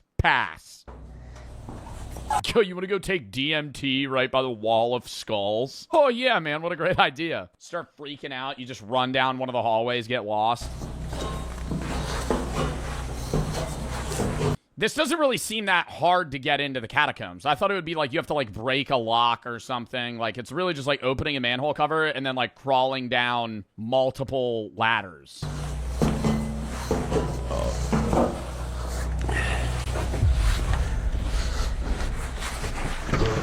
That one's pretty. I can see why you would get lost in here already. It's like I have a map. You have a map. Problem with the map is if you don't know where you are on the map, then it becomes useless. I'm maybe not the biggest caterpillar, you know. Okay. But I did comb a lot. Yeah. Actually, I'm going. I would hate that he would be telling me this right now. So I'm actually not as like experienced as a lot of other people. I've only been down here like a few times. Not often. So, like, if we get, like, lost or anything, it's kind of like a group effort to get out of here. Because the thing is that I don't really like the catacomb people anymore. The people that you meet here in the room, they are other people that are taking, like, hard drugs. Oh my god, bro. There's actually people that are crawling in here and then, like, what, like, shooting up heroin and shit? Oh, fuck. Okay. They're just coming here to getting high. Yeah, and that's maybe why they're a little bit dangerous sometimes too. So even though we had only been down there for around 20 minutes at there's probably like homeless people that live down here. this point, I was already completely lost. My sense of direction was non-existent. When people say it's like a maze down here, they really aren't exaggerating. Every twist and turn feels identical and disorienting. We were now completely reliant on... Also, bro, I think we're underestimating how annoying it is to walk in this position for 4 hours. Like, being constantly crouched down and like semi-claustrophobic, your neck and your back just start killing. On our guide to navigate. Oh god, bro. And soon we saw the first traces of the people that live down here. Just like a fat fucking poop wall. Because there's no sewage, it's just like a pile of shit in a corner. Oh wow, that's creepy. The ape? Monkey? Oh. They're actually pretty though. Like they've Done a good job. So that's an actual skull, right? And behind you can see the... Oh, there's all... That is creepy. That's the first time ever I've seen... So that is actually human teeth. Yes. That is so... That ain't a human skull. What is this guy got the underbite of the century? What the fuck are we talking about? What is this extendo mag on the bone here? That is not a human skull. Yeah, that's like a fucking donkey. What are we talking about? Fractured? That is not a human skull, chat. Your teeth would end right there. You're one of the Habsburg. It's the Habsburg child. And there's 6 million people buried down here, right? 6 million skeletons. That's more than population of Norway. And these less than 6 million people live in Norway. Wow. I would if you had asked me like how many people live in Norway, I probably would have guessed like 40 million. Like I don't really know like population data. Like I know the US is around like 370 million. India's like 1.8 billion, China's a billion. I would guess like dude, even in the UK. How many people do you think live in the UK? I'm going to go 180 million. 69 million. Wow. See, that's like so little. The US is so populated. Comparably? Well, I mean, the UK is also a much smaller country. What's like another random country? How many people do you think live in Mongolia? 2 million. 3.5. See, that's shocking. That, like, Mongolia almost has as many people as Norway. Catacombs filled up with skeletons during the plague, right? A lot of people died during the plague, and they didn't know where to bury the bodies, so that's when they put it underground. Yes. Bro, but how are they moving? Okay, after the plague, they didn't know where to put the bodies, but they're carrying 6 million bodies underground. Oh, like, I hate to say it, bro. If it's the plague and millions of people have died, I'm not creating a catacombs. I'm just burning the bodies. Like, if you have that big of a problem where, like, in Europe, over a third of the population was wiped, and in some areas, like, 60% of the population was killed, like, I'm just burning the bodies. Like, they did do... I know they did do that. They did cremate people, or they would create mass graves. But, like, a catacombs is, like, a deep, interconnected network. Like, this is a lot more complicated. Bones? You can burn bones. Get that shit hot enough. Actually, when we waited for you up there, there were 2 people coming up to us and asking what we were going to do, and we said, oh, we're going down to the catacombs. And they told me, I hope you have a good guide, because there are some people said that they've even been robbed down here. Yes, it can. him sliding the gun back into his pocket. Very interesting. Very interesting. Dangerous. But no one should... It can be dangerous down here. Go down here alone though, right? I've heard people use like the glow sticks, so they put markers on the wall, and then when you light it up, it like glows up. But yes, but the problem is that, for example, you can see on some point that they have how you say this? Like arrows? Yes, arrows to show the exit. But yo, language barrier problem. I'm noticing this is an issue. I'd also be like, we need to bring one guy that could just speak like your, you know, first primary language. I'm assuming he's French. Like, we should have some guy that speaks fluent French and English. Now we're having a communication problem here. They're totally fake. It's people are throwing this so the people get confused and don't know where to get out. But this is all limestone, right? And it was, I believe, this was extracted to build the buildings. And does it ever flood in here with water? There are some parts where the water can go up, and if it rains, you can be trapped. Okay. Do you think their guide, like, knows where he's going right now? I know he said he had a map, but, like, I feel like he's so confidently pivoting that, like, he has to know the turns they're taking.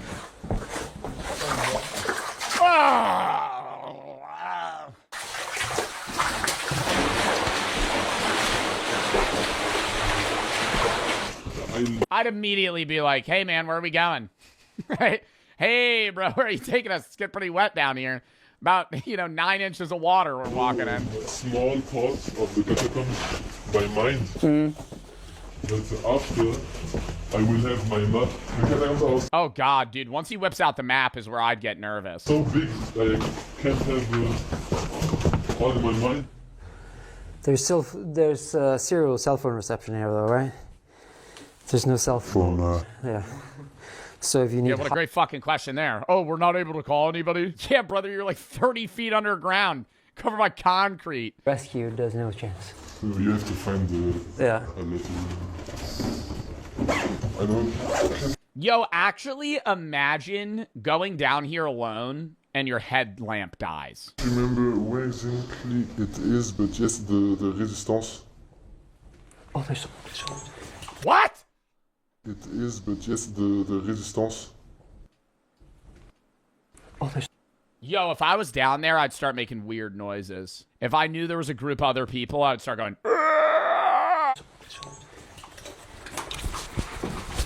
Freaking people out. There's someone coming.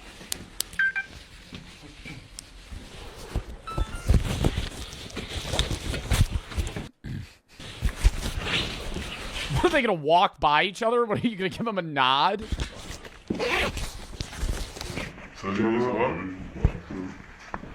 That was... So, you shooting up heroin down here, or just exploring? What's the vibe today, eh? It's pretty sketchy. It was close, but we managed to hide our cameras just in time. But it made us realize how alert we were going to have to be down here, especially as the next place we were heading towards was one of the most well-known parts of the catacombs, a section called La Plague. Also, I know the people that died so long ago that, like, any bacteria down here would obviously be also dead. But just, like, the knowledge that some of the bones that I'd be encountering were the bones of people that died of, like, very serious illnesses would somehow creep into my mind that I'd convince myself that I just contracted some deadly disease. Right.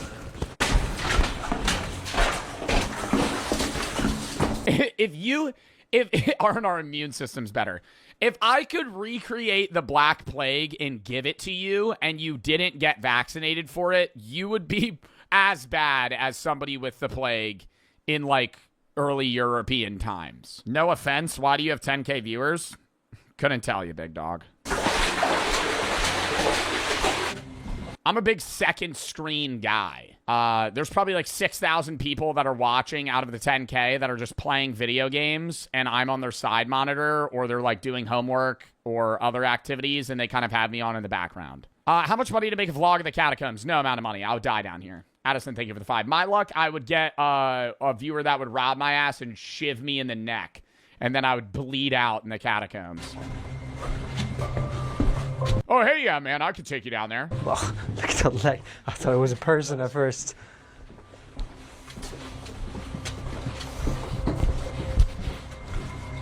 I hate this creepy music. I feel like I'm about to get jump scared. This room I've seen. So they call this the Goblin. And this has been here for a while, I guess. Yes. So when did people start coming down here? Do you know? Maybe 1900, like... Wow, you see how cold it is? 20. Okay. It's one guy who did the first time. I don't know why, but in my head I was thinking it'd be hot. Like, I would assume it would be, like, wet and warm. Anyone did get down, and he has a grave in the north of the Jerez because he died there because his light went break. Oh, that's something I didn't think about. Bro, I was just talking about that. And that's like a slow death, too. Like, if your light breaks down here, like, you're just going to starve to death. If you run out of batteries down here, that makes... Oh, well, you would die of dehydration, actually. Is it even... Yes, but he has, like, a lamp with fire. Oh, like... Okay. Oh, my God. No technology. Bro's just exploring the catacombs. Oh. Yo, it's 1920. You're exploring the catacombs with a lantern, dude? Ooh. Talk about feeling like I'm in Pirates of the Caribbean. That should be terrifying. That's like the setting of every horror game ever. You have a lantern and you're walking alone. And then they'd find him like, I think, maybe 10 years or 20 years, 15 years. What? Dude. So in the early 2010s, they found his body and they were like, wow, this guy, it would be a skeleton at that point. And they deduced that he was a man that was alive in the 1920s. Imagine stumbling upon that. Like a guy from over basically 100 years ago. Like all his clothes, his belongings on him, and he got lost. So the weird thing is that there were That's so scary. I feel like there's like even a genuine chance right now that they would like stumble upon like just a dead guy. Candles here, and they're lit up. And these candles only last for a few hours, so there's definitely some people around here. And some guys passed us too. And our guide was afraid that those guys, even though they seemed friendly, would tell other guys. And if the other guys found out, that could turn into like a manhunt down here. They would be hunting us down, trying to find us and smash the cameras. Now that we had seen the more famous parts of the catacombs, we started heading deeper into lesser known passages. The place we were going to had hardly been mapped at all, which is why very few people venture here. The further we went, the more disoriented. I'm assuming they're gonna leave not in the spot they came in, right? Because that'd be really inefficient if they go down here, walk for fucking 3 hours, and then have to walk back. Like, he's probably gonna find them an exit somewhere else, because it's just everywhere in Paris. It became. If something went wrong, if we got separated, if our lights ran out, if we took a wrong turn, finding our way back out would be almost impossible. This is also where our guide warned us that we would start to see human remains. Wow. Bro. That's full of bones and skulls. That's so weird that has been humans walking around having thoughts and worries, and now they're all down here. Why is it all the same bones, though? Like, I feel like they organized them. You ever see the images of it? He's probably going to see it, where, like, it's a part of the catacombs where they're, like, stacked. Like, skulls and femurs and other parts of the bodies. It's like they sorted them. So, very weird. So, do you believe in ghosts? I know it's because it's human bones, chat. I'm saying they were sorting them, though. I have to say, for example, in the graveyard where we are going, yeah, for me it's very creepy. Okay. Because I don't feel comfortable, right, going there. But it's very exciting, so I do it. Yeah.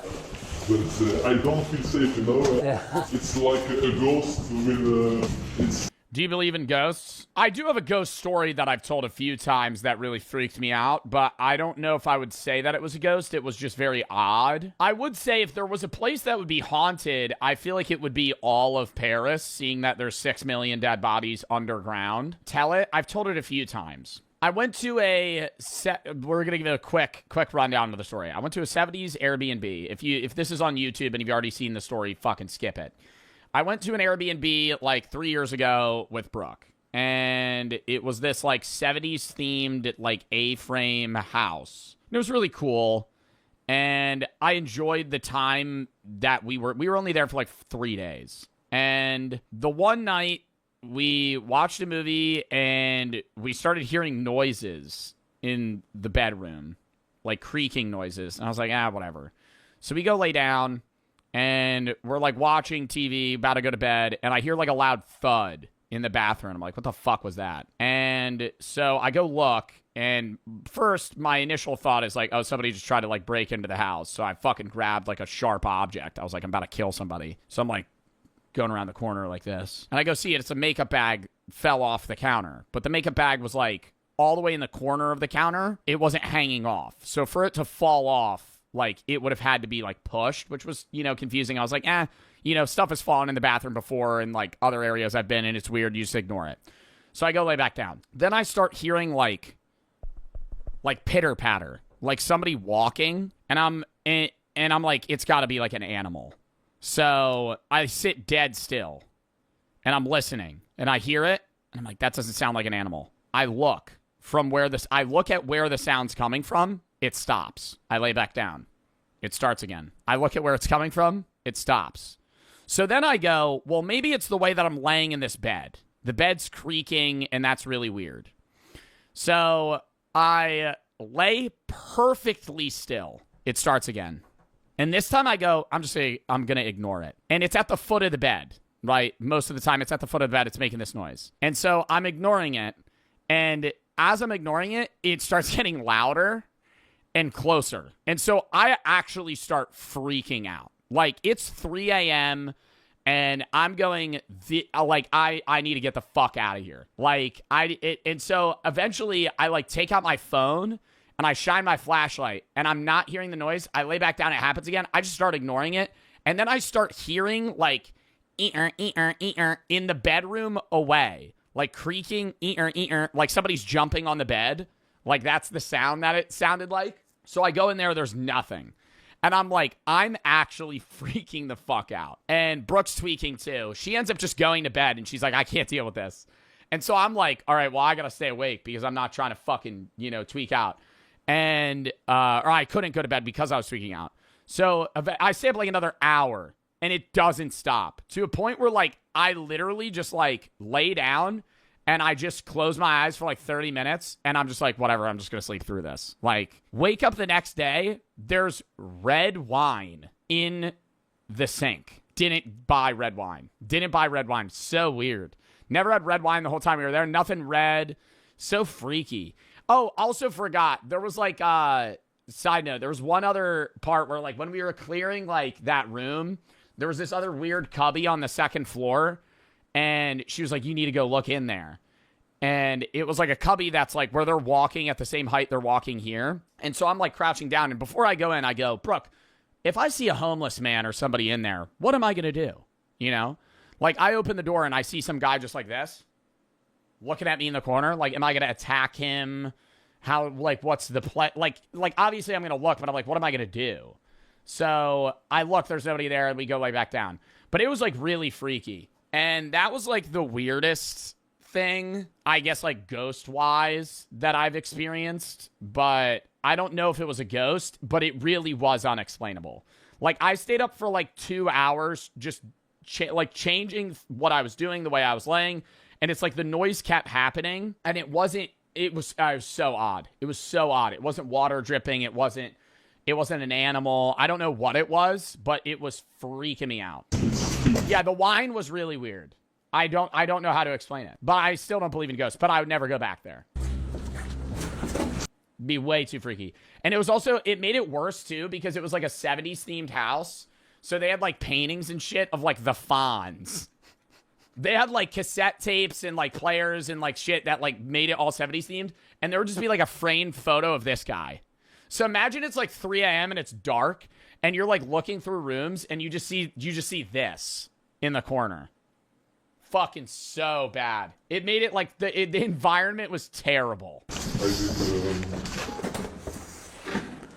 I told Brooke, I was like, when I review this, should I say, I was like, I can't give a bad review and say the house was haunted. So I give it 5 stars still. But I remember being like, there's no shot I could just be like, hey, great Airbnb, may have been haunted, 4 stars. I did not trim. Are you unsure? Not sure. I didn't concentrate. Why would he write the story on the review? Because then I'm hurting the business and it could just be me being a fucking psycho. Like maybe I'm just crazy. Like I didn't want to give them a bad review because of my personal experience that had nothing to do with the actual house itself. Oh, I think they're lost.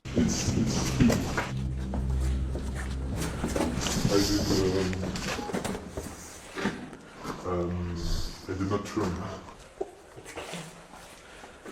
Are you unsure? It also sucks that all the graffiti kind of blurs to look the same as you walk because there's just so much graffiti. Not sure. I didn't concentrate.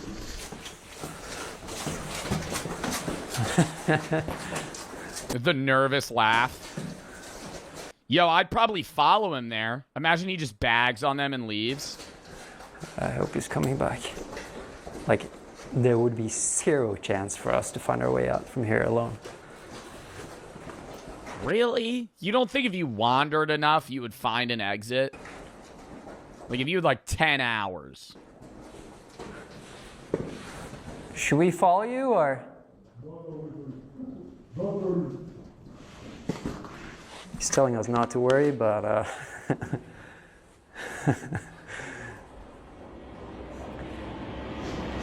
No, it's against the same. I wasn't concentrated because I... Yeah, you were talking. Yeah, okay. That was nothing? It's just a lot. Bro. I would actually be so fucking nervous. I'd be like, yo, I'm not about to die for this.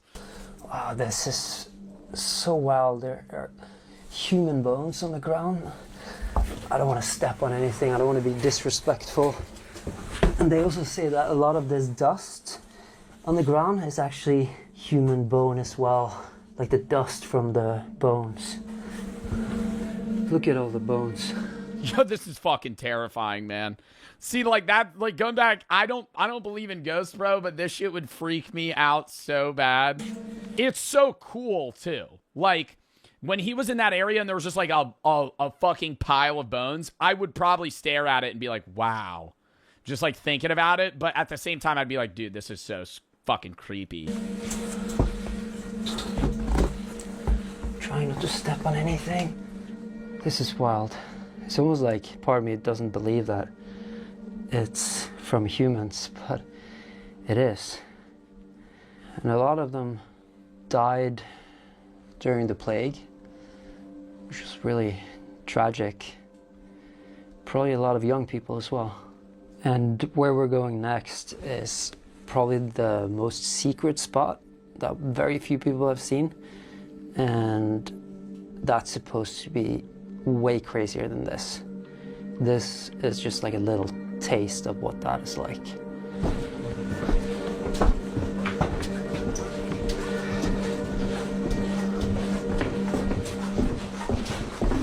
Apparently people died there recently. Killers put their bodies down there because police would not check. That's what I'm saying, dude. You murder somebody in this area of the catacombs, they're just not finding you.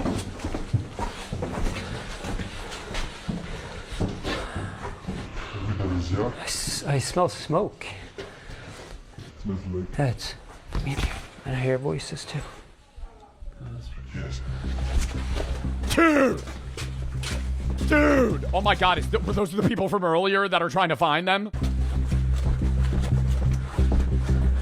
Turn into some Hunger Games ass shit, dude.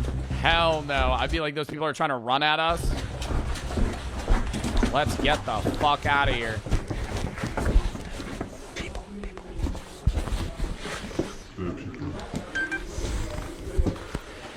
Put the cameras away. To avoid those people, the guy took us on a slight detour, which honestly felt a bit sketchy. Encounters this deep underground could potentially be quite dangerous. If anything happened down here, we would be completely on our own. And what people would be doing this deep in the catacombs, we had no clue. As we continued towards the graveyard, we passed an old bunker used by the French resistance in World War II. However, it was unfortunately blocked, so... What? Like, what the fuck is down here, man? I feel like there's just, like, everything. we couldn't really see much of it, so... There's a bunker that's blocked off? They're not able to, like, kick it down? What's blocking it? We continued, unaware we were about to face a new challenge. Is that silly string? Some lighthearted people down here. Little silly string. So apparently this next section has a lot of... That was not a cobweb, chat. You see how thick that shit was? Deep water. Ooh, that was deep. Oh, wow. Dude. Oh, it feels like clay. Like a sinkhole almost. So you're... Yeah, I'd be worried. Dude, it's such murky water, you could just fall into a pit. Saying that you're not sure that we are able to cross this. It might be too deep. We have to see if it's going high or not. And I can remember one time we had to get our back... Oh my god, I thought he was hitting a vape. I was gonna say, this guy's so chill. Back on the... Just not worried at all. On our head. Yeah.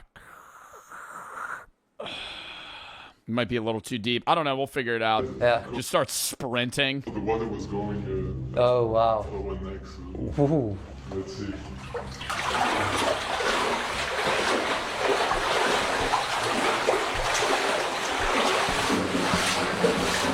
Joe glorifying a vape? No, I'm saying it would just be like nonchalant. I'm not saying it's cool to vape. I'm saying it would be like if while we were talking about how we're lost, he was just mid-conversation hitting a fucking, a disposable nicotine bar, what elf bar. I'd be like, dude. That's like my worst nightmare, to be trapped It would make me less nervous because I'd be like, oh, he's just so chill about it. in here with like, if the water comes up to here and you can't breathe, that'd be a terrifying way to go. All right, so it's getting really, really deep here. I don't know if you guys see this, but I'm like to my hip right now. Whoa, yeah, that's deep. Do not buy electric butt plugs off Temu. Thanks for the nice message, man. Really appreciate that. Okay, I'm just gonna...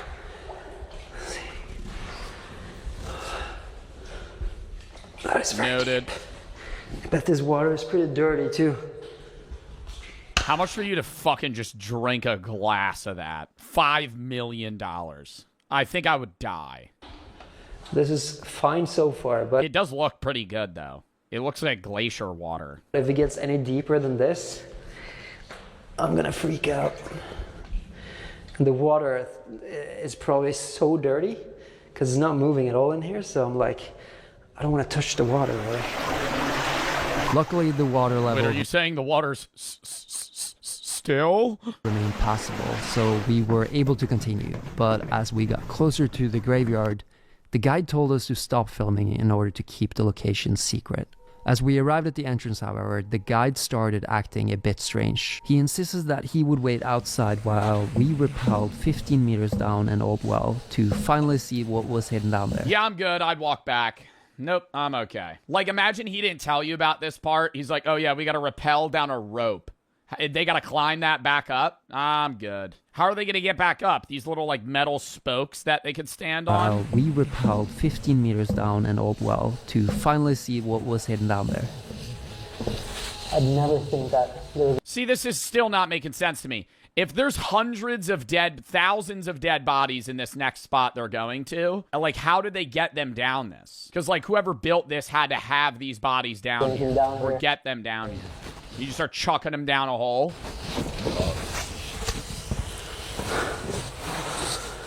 Oh, wow. What the? Like, yo, if I'm the cameraman.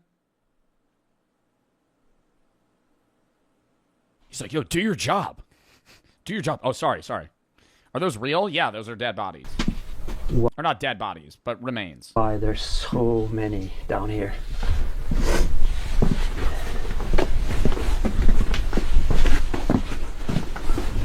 It's not fucking TOS, chat. You could go tour parts of the catacombs. Look at the wheelbarrow. Like, what? That is... Somebody left that. Somebody left that. Fucking what? 500 years ago? 400 years ago? They wheeled a barrel of skulls. And then just dipped. These look ancient. That's wild, dude. Ancient. So these are probably... from the 1800s. You see all the rust and shit on it. And also you can see the mold on the skulls. That is kind of nasty. Wait, from the 1800s, they said? Wow. There must be... Yeah, not skulls, but heads. Do you think they were skulls when they wheeled them down here? Had to be, chat. You think he just had a wheelbarrow full of fucking human heads? Like, I think they were probably skulls when he wheeled them. Skulls. They wouldn't fit if there was flesh. That is kind of nasty. It is weird there's mold on them, though. Wow. There must be thousands in here alone. And they're all so, like, organized. I wonder who had that job of sorting all this stuff, like... It's just endless. So this place where we are now is the most secret spot. It's very hard to find. If it wasn't for our guide, we would never find this place. Very few people have been down here. Look how deep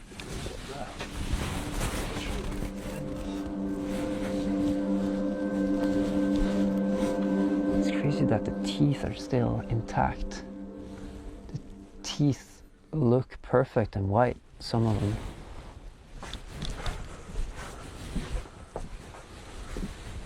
This is one of, if not, it's probably the most spooky thing I've ever seen.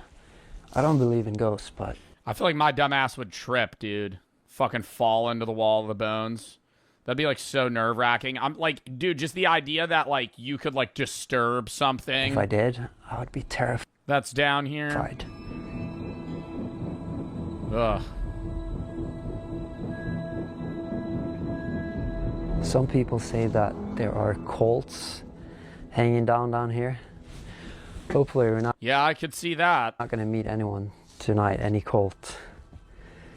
But this is crazy. This is unbelievable. The fact that this is right underneath Paris, like busy streets. Like, how many bodies, how many people do you think are in this room with him? Like, over 500. With modern lights and... in remains. Like, that one bit, like, extended so people have no far. idea that. Not millions in the room with him. Like, way more? I don't know about way more. 15 meters below them. Thousands? It's a graveyard full of 6 million people. I'm actually getting a little bit creeped out. I think we should get out of here. And the guide is supposed to wait for us.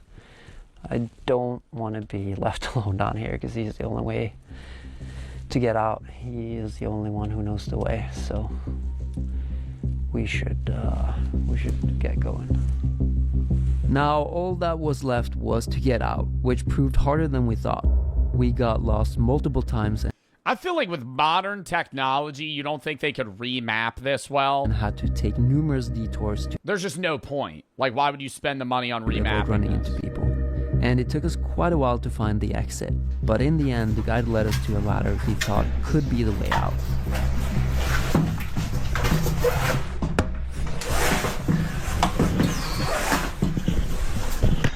So above us now... It's also just such old infrastructure. Like, wouldn't you be a little bit nervous that, like, one of these spokes could collapse because it's rusted or something? Like, I'm not saying, like, one of the fucking tunnels collapsing, but more so just, like, you're trying to get out and then you just slip on a ladder and fucking, like, impale yourself. Is the, exit? We don't know if it's open or not, though.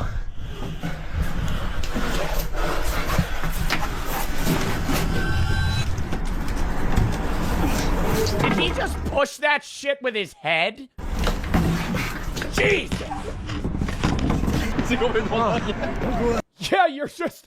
Dude, you're just a Dude, so you're telling me that there's, like, random people in Paris, like, random French guys just walking on the street, and then you just see some dude crawl out of the fucking sewers? I'd be like, hey, man, how's your night going? Excuse me, are you Magnus? You're just like French guys bar hopping or something. You just go out of the... Is that Magnus? You're the famous rock climber. Why are you in the sewer? Yeah. So I guess it's a future video? Yeah. Not like military training this time? Not military training. Okay, how was it? It's good, yeah. It's been going... Bro probably smells like shit. So how was it? He's sopping wet. Far away, so it's very dirty though. Yeah, I can see that. Okay. Yeah, I can smell. So let's go. Paris, no? Yeah, thank you. That's your first time. Yeah. Good luck, bye. All right, take care. So that is definitely one of the most random times I've been recognized. Anyways, quickly before I end this video, please do not try to go down there yourself, and definitely do not try to use this video as a tutorial. Yeah. I can't stress enough how massive and potentially dangerous... And the amount of cuts, dude, and the whole time they're walking, it just looks like the same shit every time. Like, every corner you turn looks identical. That was a great video, though. Oh my god. Okay.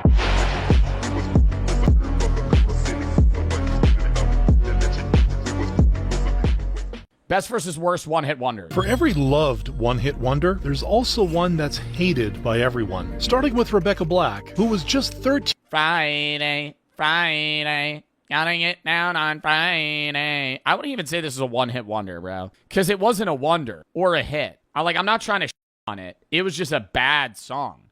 Even for like 2012. Like, I think it was like the first meme song, you know? It got big, but not because people were like, do you think anybody was actually jamming out to Friday? 18 years old when she became an overnight sensation for her debut song. Released in 2011, Friday was meant to be a fun project, but it quickly... Wow, dude. Does it actually have 100 million views? 179 million views. Does she still make music? Oh my God, she posted 7 months ago. Millions of views for all the wrong reasons. Yesterday was Thursday, today it's Friday. Whoever wrote this song is undeniably a lyrical intellectual. The song's lyrics, along with its lo-fi production, made it a magnet for ridicule from viewers and experts alike. But not all of the criticism was directed at her song, as Rebecca would explain in an interview. In her bedroom, she reads hateful words online. You're so fat and you'll never be pretty. Wow, dude, this is like start of like mass internet hate, bro. 2011. Stop it singing. I hope you go die. And see, that's I would say this song sucks, but like I'm not gonna comment that. Well, I did just say that. I wouldn't make fun of her, but I would say the song's trash. And I think you should get an eating disorder because that'll make you prettier. And it goes beyond the internet. When I walk by. Yeah, this was also that time, dude, early 2010s, where for some reason the ideal was being like horribly malnourished. Like actually people ideally wanted to be like so thin that it was like almost unhealthy to a point of needing like a hospital attention. Or, they'll be like, oh, hey, Rebecca, guess what day it is? Bullying forced Rebecca to quit school, which in turn sparked widespread public sympathy for her situation. But despite being a painful one-hit wonder, Rebecca didn't let Friday stop her from pursuing a music career. After experimenting with new music, she would flip the script nearly a decade later by releasing a hyper-pop remix of the same song that brought her so much misery.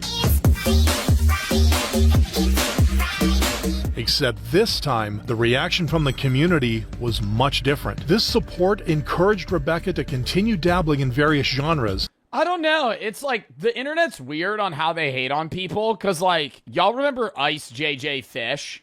Like, that shit was equally, if not, like, worse terrible. Y'all don't remember Ice JJ Fish? Bro. Something about you, girl. Including showing off her DJ skills to a crowd of admirers in 2024. Setting the stage for a musical comeback with her latest songs as of 2025 enjoying far more positive engagement. But while Rebecca's journey is one of redemption through time, Poppy entered the internet with mystery and intrigue from the start. Before her moment of Who's Poppy? Overnight fame, though, Poppy had been making surreal videos. What are other fucking one-hit wonders? Rick Roll. Is Gangnam Style a one-hit wonder? Not really. I feel like Psy's had a lot of popular songs. It's just Gangnam Style is just one of the biggest songs ever. T-Wayne. Yeah, T-Wayne. T-Wayne messaged me way back when I started TikTok. I remember that. Did you know 82% of Americans don't have a high-yield savings account? And on top of that, almost nobody gets 5% cash back on the stuff they buy every single day. That means if you're one of those people, you're leaving money on the table twice over. Stop doing that and start banking with today's sponsor, Chime. Chime's high-yield savings account offers 3.75% APY. That is 9 times the national average being 0.39. That's terrible. Do the math. $6,000 in a regular savings account, 0.39% APY earns $23 a year. With Chime's 3.75% APY, you are getting what? $225 a year? Sorry, I had a calculator up. That's a lot more money. With Chime, you can also set saving goals, making it easier to track and save up for future endeavors. Keep in mind, your funds are also FDIC insured by Chime's bank partners, so you could rest easy knowing that your money is secure. You can also get 5% cash back with the Chime card on a category of your choice. I'd probably personally go with a travel opportunity because I'm constantly going everywhere for social media, but everybody is obviously different. You can also change your selection every month. You're not hard locked into a single category forever. So make the switch to Chime. Go to chime.com/Bartolozzi. It'll be the top link in the description, or scan the QR code on screen as well. It'll only take a few minutes to sign up. Thank you to Chime for sponsoring this video, and let's get back into it. December 2014. These videos would feature her in random scenarios that viewers couldn't get enough of, paving the way for an iconic video in January 2015. I'm Poppy. I'm Poppy. I'm Poppy. I'm Poppy. When your essay Never heard of that. Never heard of this. This is a song? Y'all have heard of this? Has to have that 1,000 word count. This was just one of the many jokes inspired by this video, helping spawn memes and headlines that brought waves of attention to Poppy's door. But instead of getting swept away, the aspiring singer stayed afloat, using the fame to launch her debut album in 2017. All you have to do is follow these steps. Say... The internet was hooked instantly. Who the fuck would listen to that? It's just spelling out their name. I don't understand. Where's like the lyrics? Instantly drawn by her ability to blend catchy melodies with performance art. When I first started watching Poppy, I didn't think I'd become a genuine fan, but here I am. With the I gotta hear the song. I gotta listen to the song. Support from these fans, Poppy began exploring more genres of music, pivoting to heavy metal in 2020. Heavy metal pivot? Wow. Pivoting to heavy metal in 2020. Since this shift, That's better. That's better. I don't know about the lyrics. Give me bloody, please give me bloody. Collaborating with popular artists like Grimes, and securing 2 Grammy nominations for Best Metal Performance. As of 2025, Suffocate. Like, I want to know if I know one of these songs. No longer seen as a meme, but as a metal superstar pushing her creative boundaries. But not everyone can transform a meme into a music career, as proven by Picotaro, who failed to Oh my god! PPAP. to capitalize on his 45-second one-hit wonder. Before his viral movement, Picotaro was better known as the comedic alter ego of Japanese entertainer Kazuhito Kosaka. With his brand of humorous acting and singing, Kosaka had been active in the entertainment industry for years, but largely under the radar outside his home country. Now that would all change in August 2016 when he uploaded a career-defining music video. Apple pen, pineapple pen. Pineapple, apple pen. Despite the simple lyrics and awkward... That's actually a pretty good song, bro. I'm not gonna lie. Pen, pineapple, apple pen. It's a meme song for sure, but I'd give it a listen. Like the beat in the back is catchy. Dance movements, It's like radio music. AP became an instant YouTube classic. I applaud whoever decided to finance this thing and gift it to the world. The song exploded, reaching over 5 million views within a month and becoming the shortest song to chart on the Billboard Top 100. Now, this level of success would also draw comparisons to Gangnam Style, further cementing it. Don't compare the two. Okay. See, that's where I'm going to draw the line. That's where I'm going to draw the line. PPAP will go down in the internet space historically as a meme song.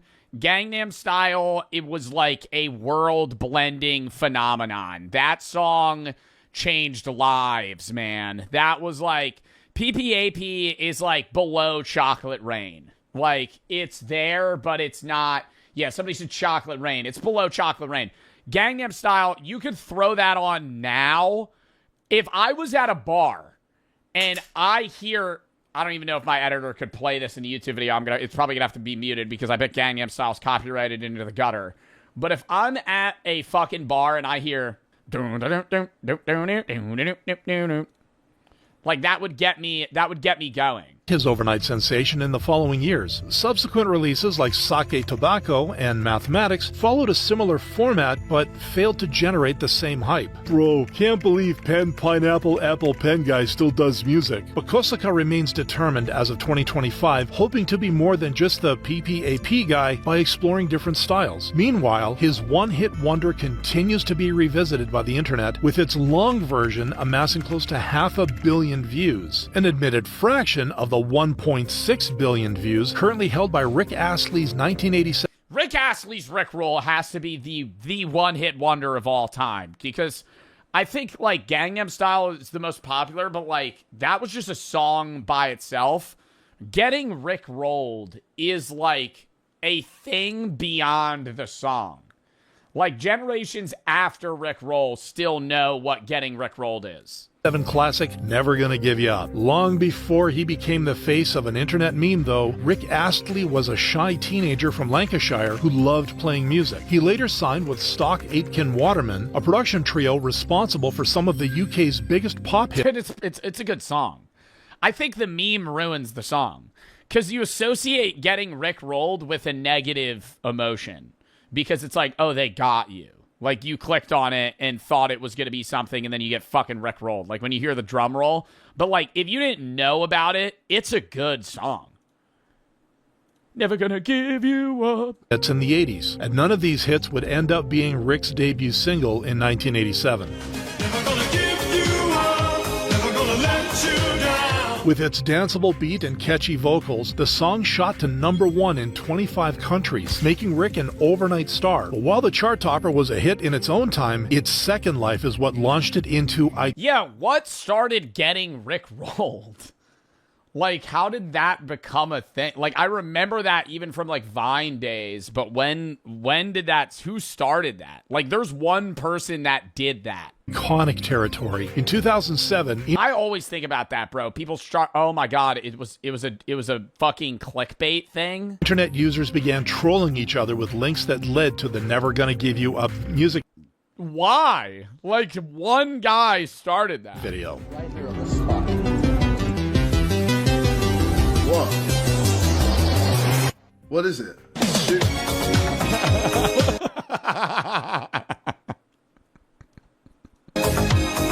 Nice. Eventually, Rick himself decided to lean into the joke, trolling everyone from reporters to the Macy's Thanksgiving Day. Oh, and you ruined it. And the smile fades. The Macy's Thanksgiving Day Parade. As for the Rickroll, it's still a popular prank as of 2025, and is also something that the 25 million viewers of Island Boys song... Nah. I don't know if anybody's heard the full Island Boys song, bro. What song? Because I'm an island boy, just trying to make it. That's not, was there like a full version of that song? We heard. Oh, I'm an island boy. I'm a just island boy. I'm a just island boy. On October 15th, 2021, the Island Boys, real names Alex and Frankie Venegas, came up with a freestyle rap while chilling in a pool. But I never knew their real names. The unusual style of singing, combined with the confusing... It's like when you refer to somebody by their gamer tag for so long, it just feels weird hearing their real name. Like Sneak Snag, it'll be like, oh, Brendan. Whoa. Jynxi, Nicholas. Oh. It's like a jump scare. For all the wrong reasons, even reaching the biggest celebrities. I'm speechless. Two goofballs in the pool. No, what gets you even worse is when you find out that actors' names aren't actually their real names. That actually, like, I get, like, upset when they change their name. What is Vin Diesel's real name? Mark Sinclair. That upsets me. That, like, I don't know why that upsets me. You know why I'm not speechless? Why? Because I'm an island. Worse, when the Island Boy... Snoop Dogg? Oh my god, what is Snoop Dogg's real name? Calvin Cordozer Broadus Jr. Financial advice further hurt their image. You really don't want to go there, bro. I could go there. Because I was giving you guys nice advice and you guys were being assholes. Hey, George, keep talking, I'm gonna walk out. After this aggressive display, the brothers would storm out of the podcast, leading... Oh no, the impulsive podcast.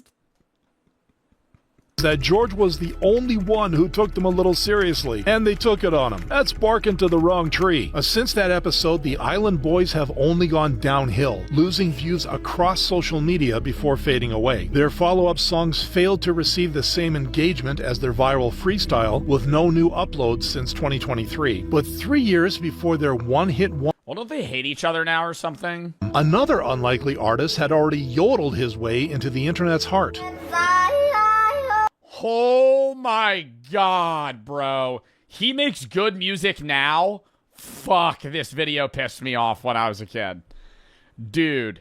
Because I'm pretty sure he's like a little younger than me, and I remember being like, God, dude, this actually just annoys the shit out of me. Just like some grandma watching some kid yodel in Walmart. He makes good music now. She said goodbye. Well, Lord, I thought I would cry. Bro got a 4-pound belt buckle. This would be Mason Ramsey, who was just 11 years old when he was filmed by a customer in a Walmart in March of 2018. The video quickly racked up millions. Just a fucking dark contrast to my experience in Walmart.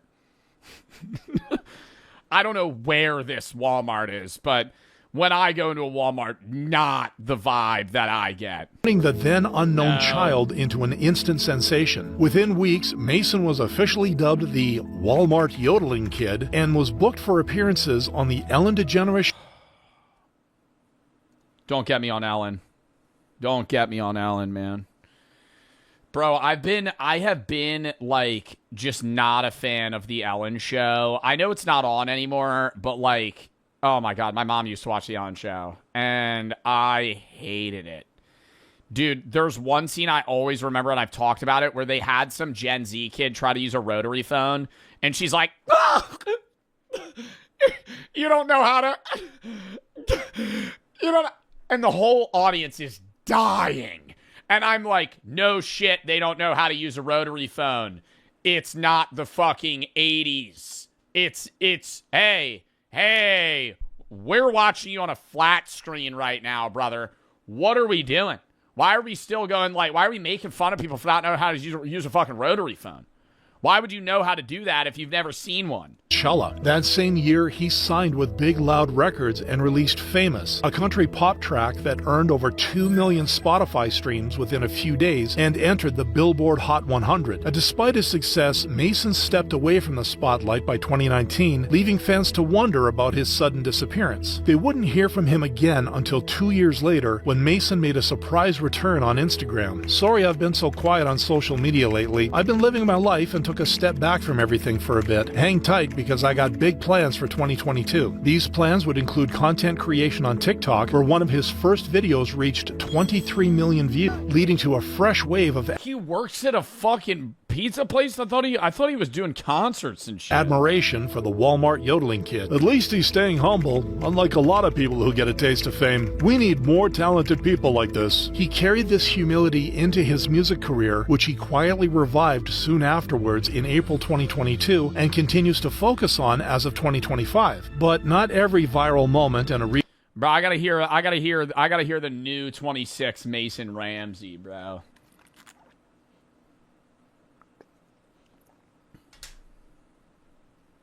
Oh my god, wait, he's bringing the yodel, but it's not annoying anymore.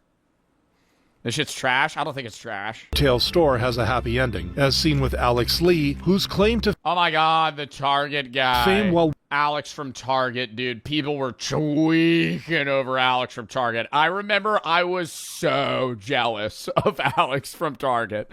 Like, the anger, dude, I feel like every guy was like, dude, to be Alex from Target in like 2014 must have been badass. His chaotic journey was set in motion in November 2014. That actually sounds horrible now that I'm saying that out loud. When a photo of him working at Target was tweeted by a teenage girl. The photo inspired countless memes, fan edits, and even paparazzi-like attention, with his popularity only skyrocketing when Ellen DeGeneres got in touch. I mean, are you overwhelmed by this? Yeah. Yeah. I mean, you know, you're... Why are they laughing? Why are the people in the audience laughing? This is a regular interview. This is a regular interview. This is a regular interview. Why are they laughing? See, that's why I hate this fucking show. I mean, are you overwhelmed by this? Yeah. Yeah. I mean... Yeah. Yeah. Can we seal their mouths? What are we laughing? You know, you're working at Target and then all this happens and then you're sitting on television talking about it. And have you had wedding, like marriage proposals? And I mean, yeah. But unlike other one-hit wonders who transformed their virality Holy shit, dude. into successful careers, Alex... It's the same thing. It's a laugh track, Joe. No, it's a live studio audience.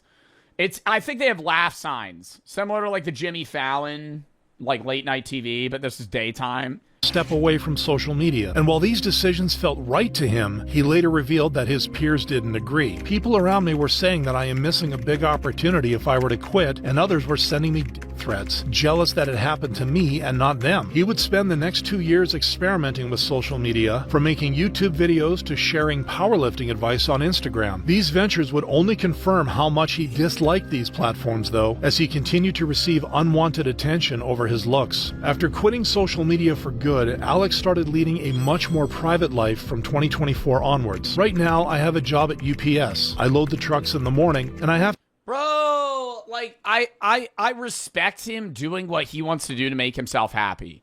But in his position, I know it's stressful, but I'm like, damn, bro, he could have farmed money for 2 years and then retired. Like, he could have pulled a hawk to a girl and, like, just sold the fuck out. And made merch and fucking leaned into it. Did a Alex from Target tour where some company gets a 30% cut. Not everybody's cut out for fame. I agree, right? But I'm not saying he should have stuck with it, right? You're getting hate. But I'm like, damn, bro, you could have just fucking, made a quick mill and then dipped, Like, he was like the biggest, he was as big as Nash Greer and Cameron Dallas in that time.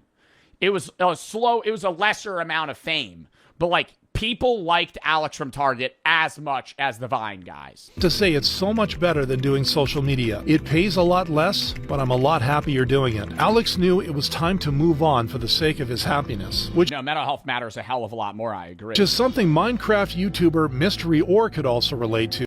I thought we were doing songs. Now we're just going into random people that just had like a one-time banger. His career. Ladies and gentlemen, I am quitting Minecraft. But 3 years before recording this video, the creator was busy launching a YouTube channel that would become an instant hit. His debut video, featuring a 1v1 duel between Dream and Technoblade, showcased high production value, resulting in positive feedback from the community. The momentum continued with 2 follow-up videos that took his channel to 200,000 subscribers and over 13 million views, making it one of the most viral growths in the Minecraft space. But after this explosive rise, he began to slow down, uploading only sporadically and taking several months off between videos. As the gaps between uploads grew, so did the concerns from fans who feared he was losing interest. Those fears were confirmed in October of 2023 when... Yeah, but I don't think you should ever press somebody to, do that shit. Like, when I told y'all I was taking 2 days off a week instead of 1, and, people crashed out on me, the majority of people are like, yo, that's chill, it's for your mental health. I was like, yeah, I just want to take, 2 days off, right? And, slowly cut back on posting. But, some people got, mad at me. And I'm like, what are you fucking doing? You could be like, oh, that sucks. But, it's not that big of a deal. If a creator you watch doesn't want to post anymore, they don't want to post anymore, right? You gotta move on. Mystery Or announced he was quitting Minecraft after 5 videos amassing over 80 million views. And I just don't want to be a part of the community anymore. Didn't even matter. Well, the Minecraft community is one of the most toxic communities, so... No, but seriously, I am ready to move on. If you haven't noticed already, I dropped Or from my name. Despite the confession, he would quietly return with an upload 7 months later, proving that he just couldn't let go of his passion just yet. Since then, even though he has only created 3 more... Bro, it's just an infinite money glitch. I mean, you make a 30-minute fucking edited down Minecraft video that's pulling fucking 9 million views, bro. You're making bank. Right. 2025, the community has remained invested. The engagement helped his most recent upload cross 1 million views, which might be all the support he needs to continue making the content he enjoys. Unlike Salt Bae, real name Nusrat Gochi, whose future in content creation doesn't look bright after a series of controversies. But his current status contrasts sharply with the viral moment in 2017 2017 that saw him become a beloved meme. With celebrities like Leonardo DiCaprio and David Beckham hopping on the trend, the Turkish chef quickly became a globally recognized figure. This fame helped. Yeah, it was just like a fun video, I guess. But I always see those, and I see dupes of like Salt Bay restaurants that do like a performance. And I love when I see I open the comment, the top comment is, how much could I pay for you to not do this? To like fucking light something on fire and then do a whole performance in front of me. I'm like, wow, this is really uppricing me for something that I just give me the food. Of luxury steakhouses across major cities like Dubai and New York. But as the memes faded, so did the chef's good fortune. Within a year, Nusret found himself in hot water for posting a tribute to Fidel Castro, a move that angered many Cuban Americans and affected his business plans in Miami. From there, things only got worse. A fire stunt gone wrong at his Istanbul restaurant left a tourist with burns all over her body. This was followed by allegations from former employees claiming mistreatment, lawsuits over unpaid tips, and reviews comparing the work environment to the Hunger Games. But just when it seemed Nusret was done with drama, he crashed the 2022 World Cup field, pestering Lionel Messi for photos. The moment sparked international outrage, and while Nusret attempted to explain the situation later on, the damage to his reputation was already done. In the years since, his restaurants have faced declining bookings, poor reviews, and even closures, including the shuttering of Salt Bay Burger in New York City. But while Salt Bay's shimmer of gold-covered Salt Bay Burger steaks is fading fast, Epic Sax Guy, real name Sergei Stepanov, where he dry humps the air, glows brighter every day since his gold saxophone moment in 2010. That year, the musician stepped on the Eurovision we don't need backup dancers, bro. Stage as one of get him up there alone. 6 members in the band Sunstroke Project representing their country, Moldova. Just mute it. Wow. Watching that on mute. Members in the band Sunstroke Project representing their country, Moldova. But it wasn't Sergei's vocals or the lyrics that caught everyone's attention.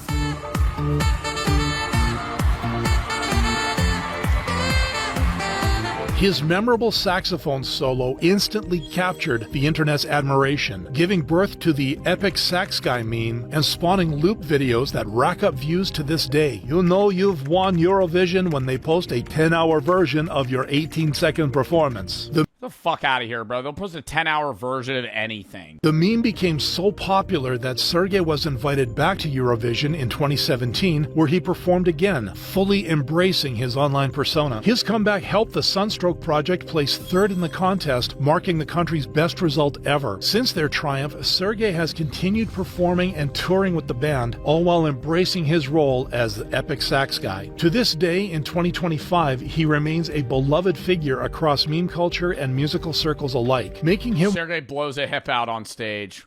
High note on the sax.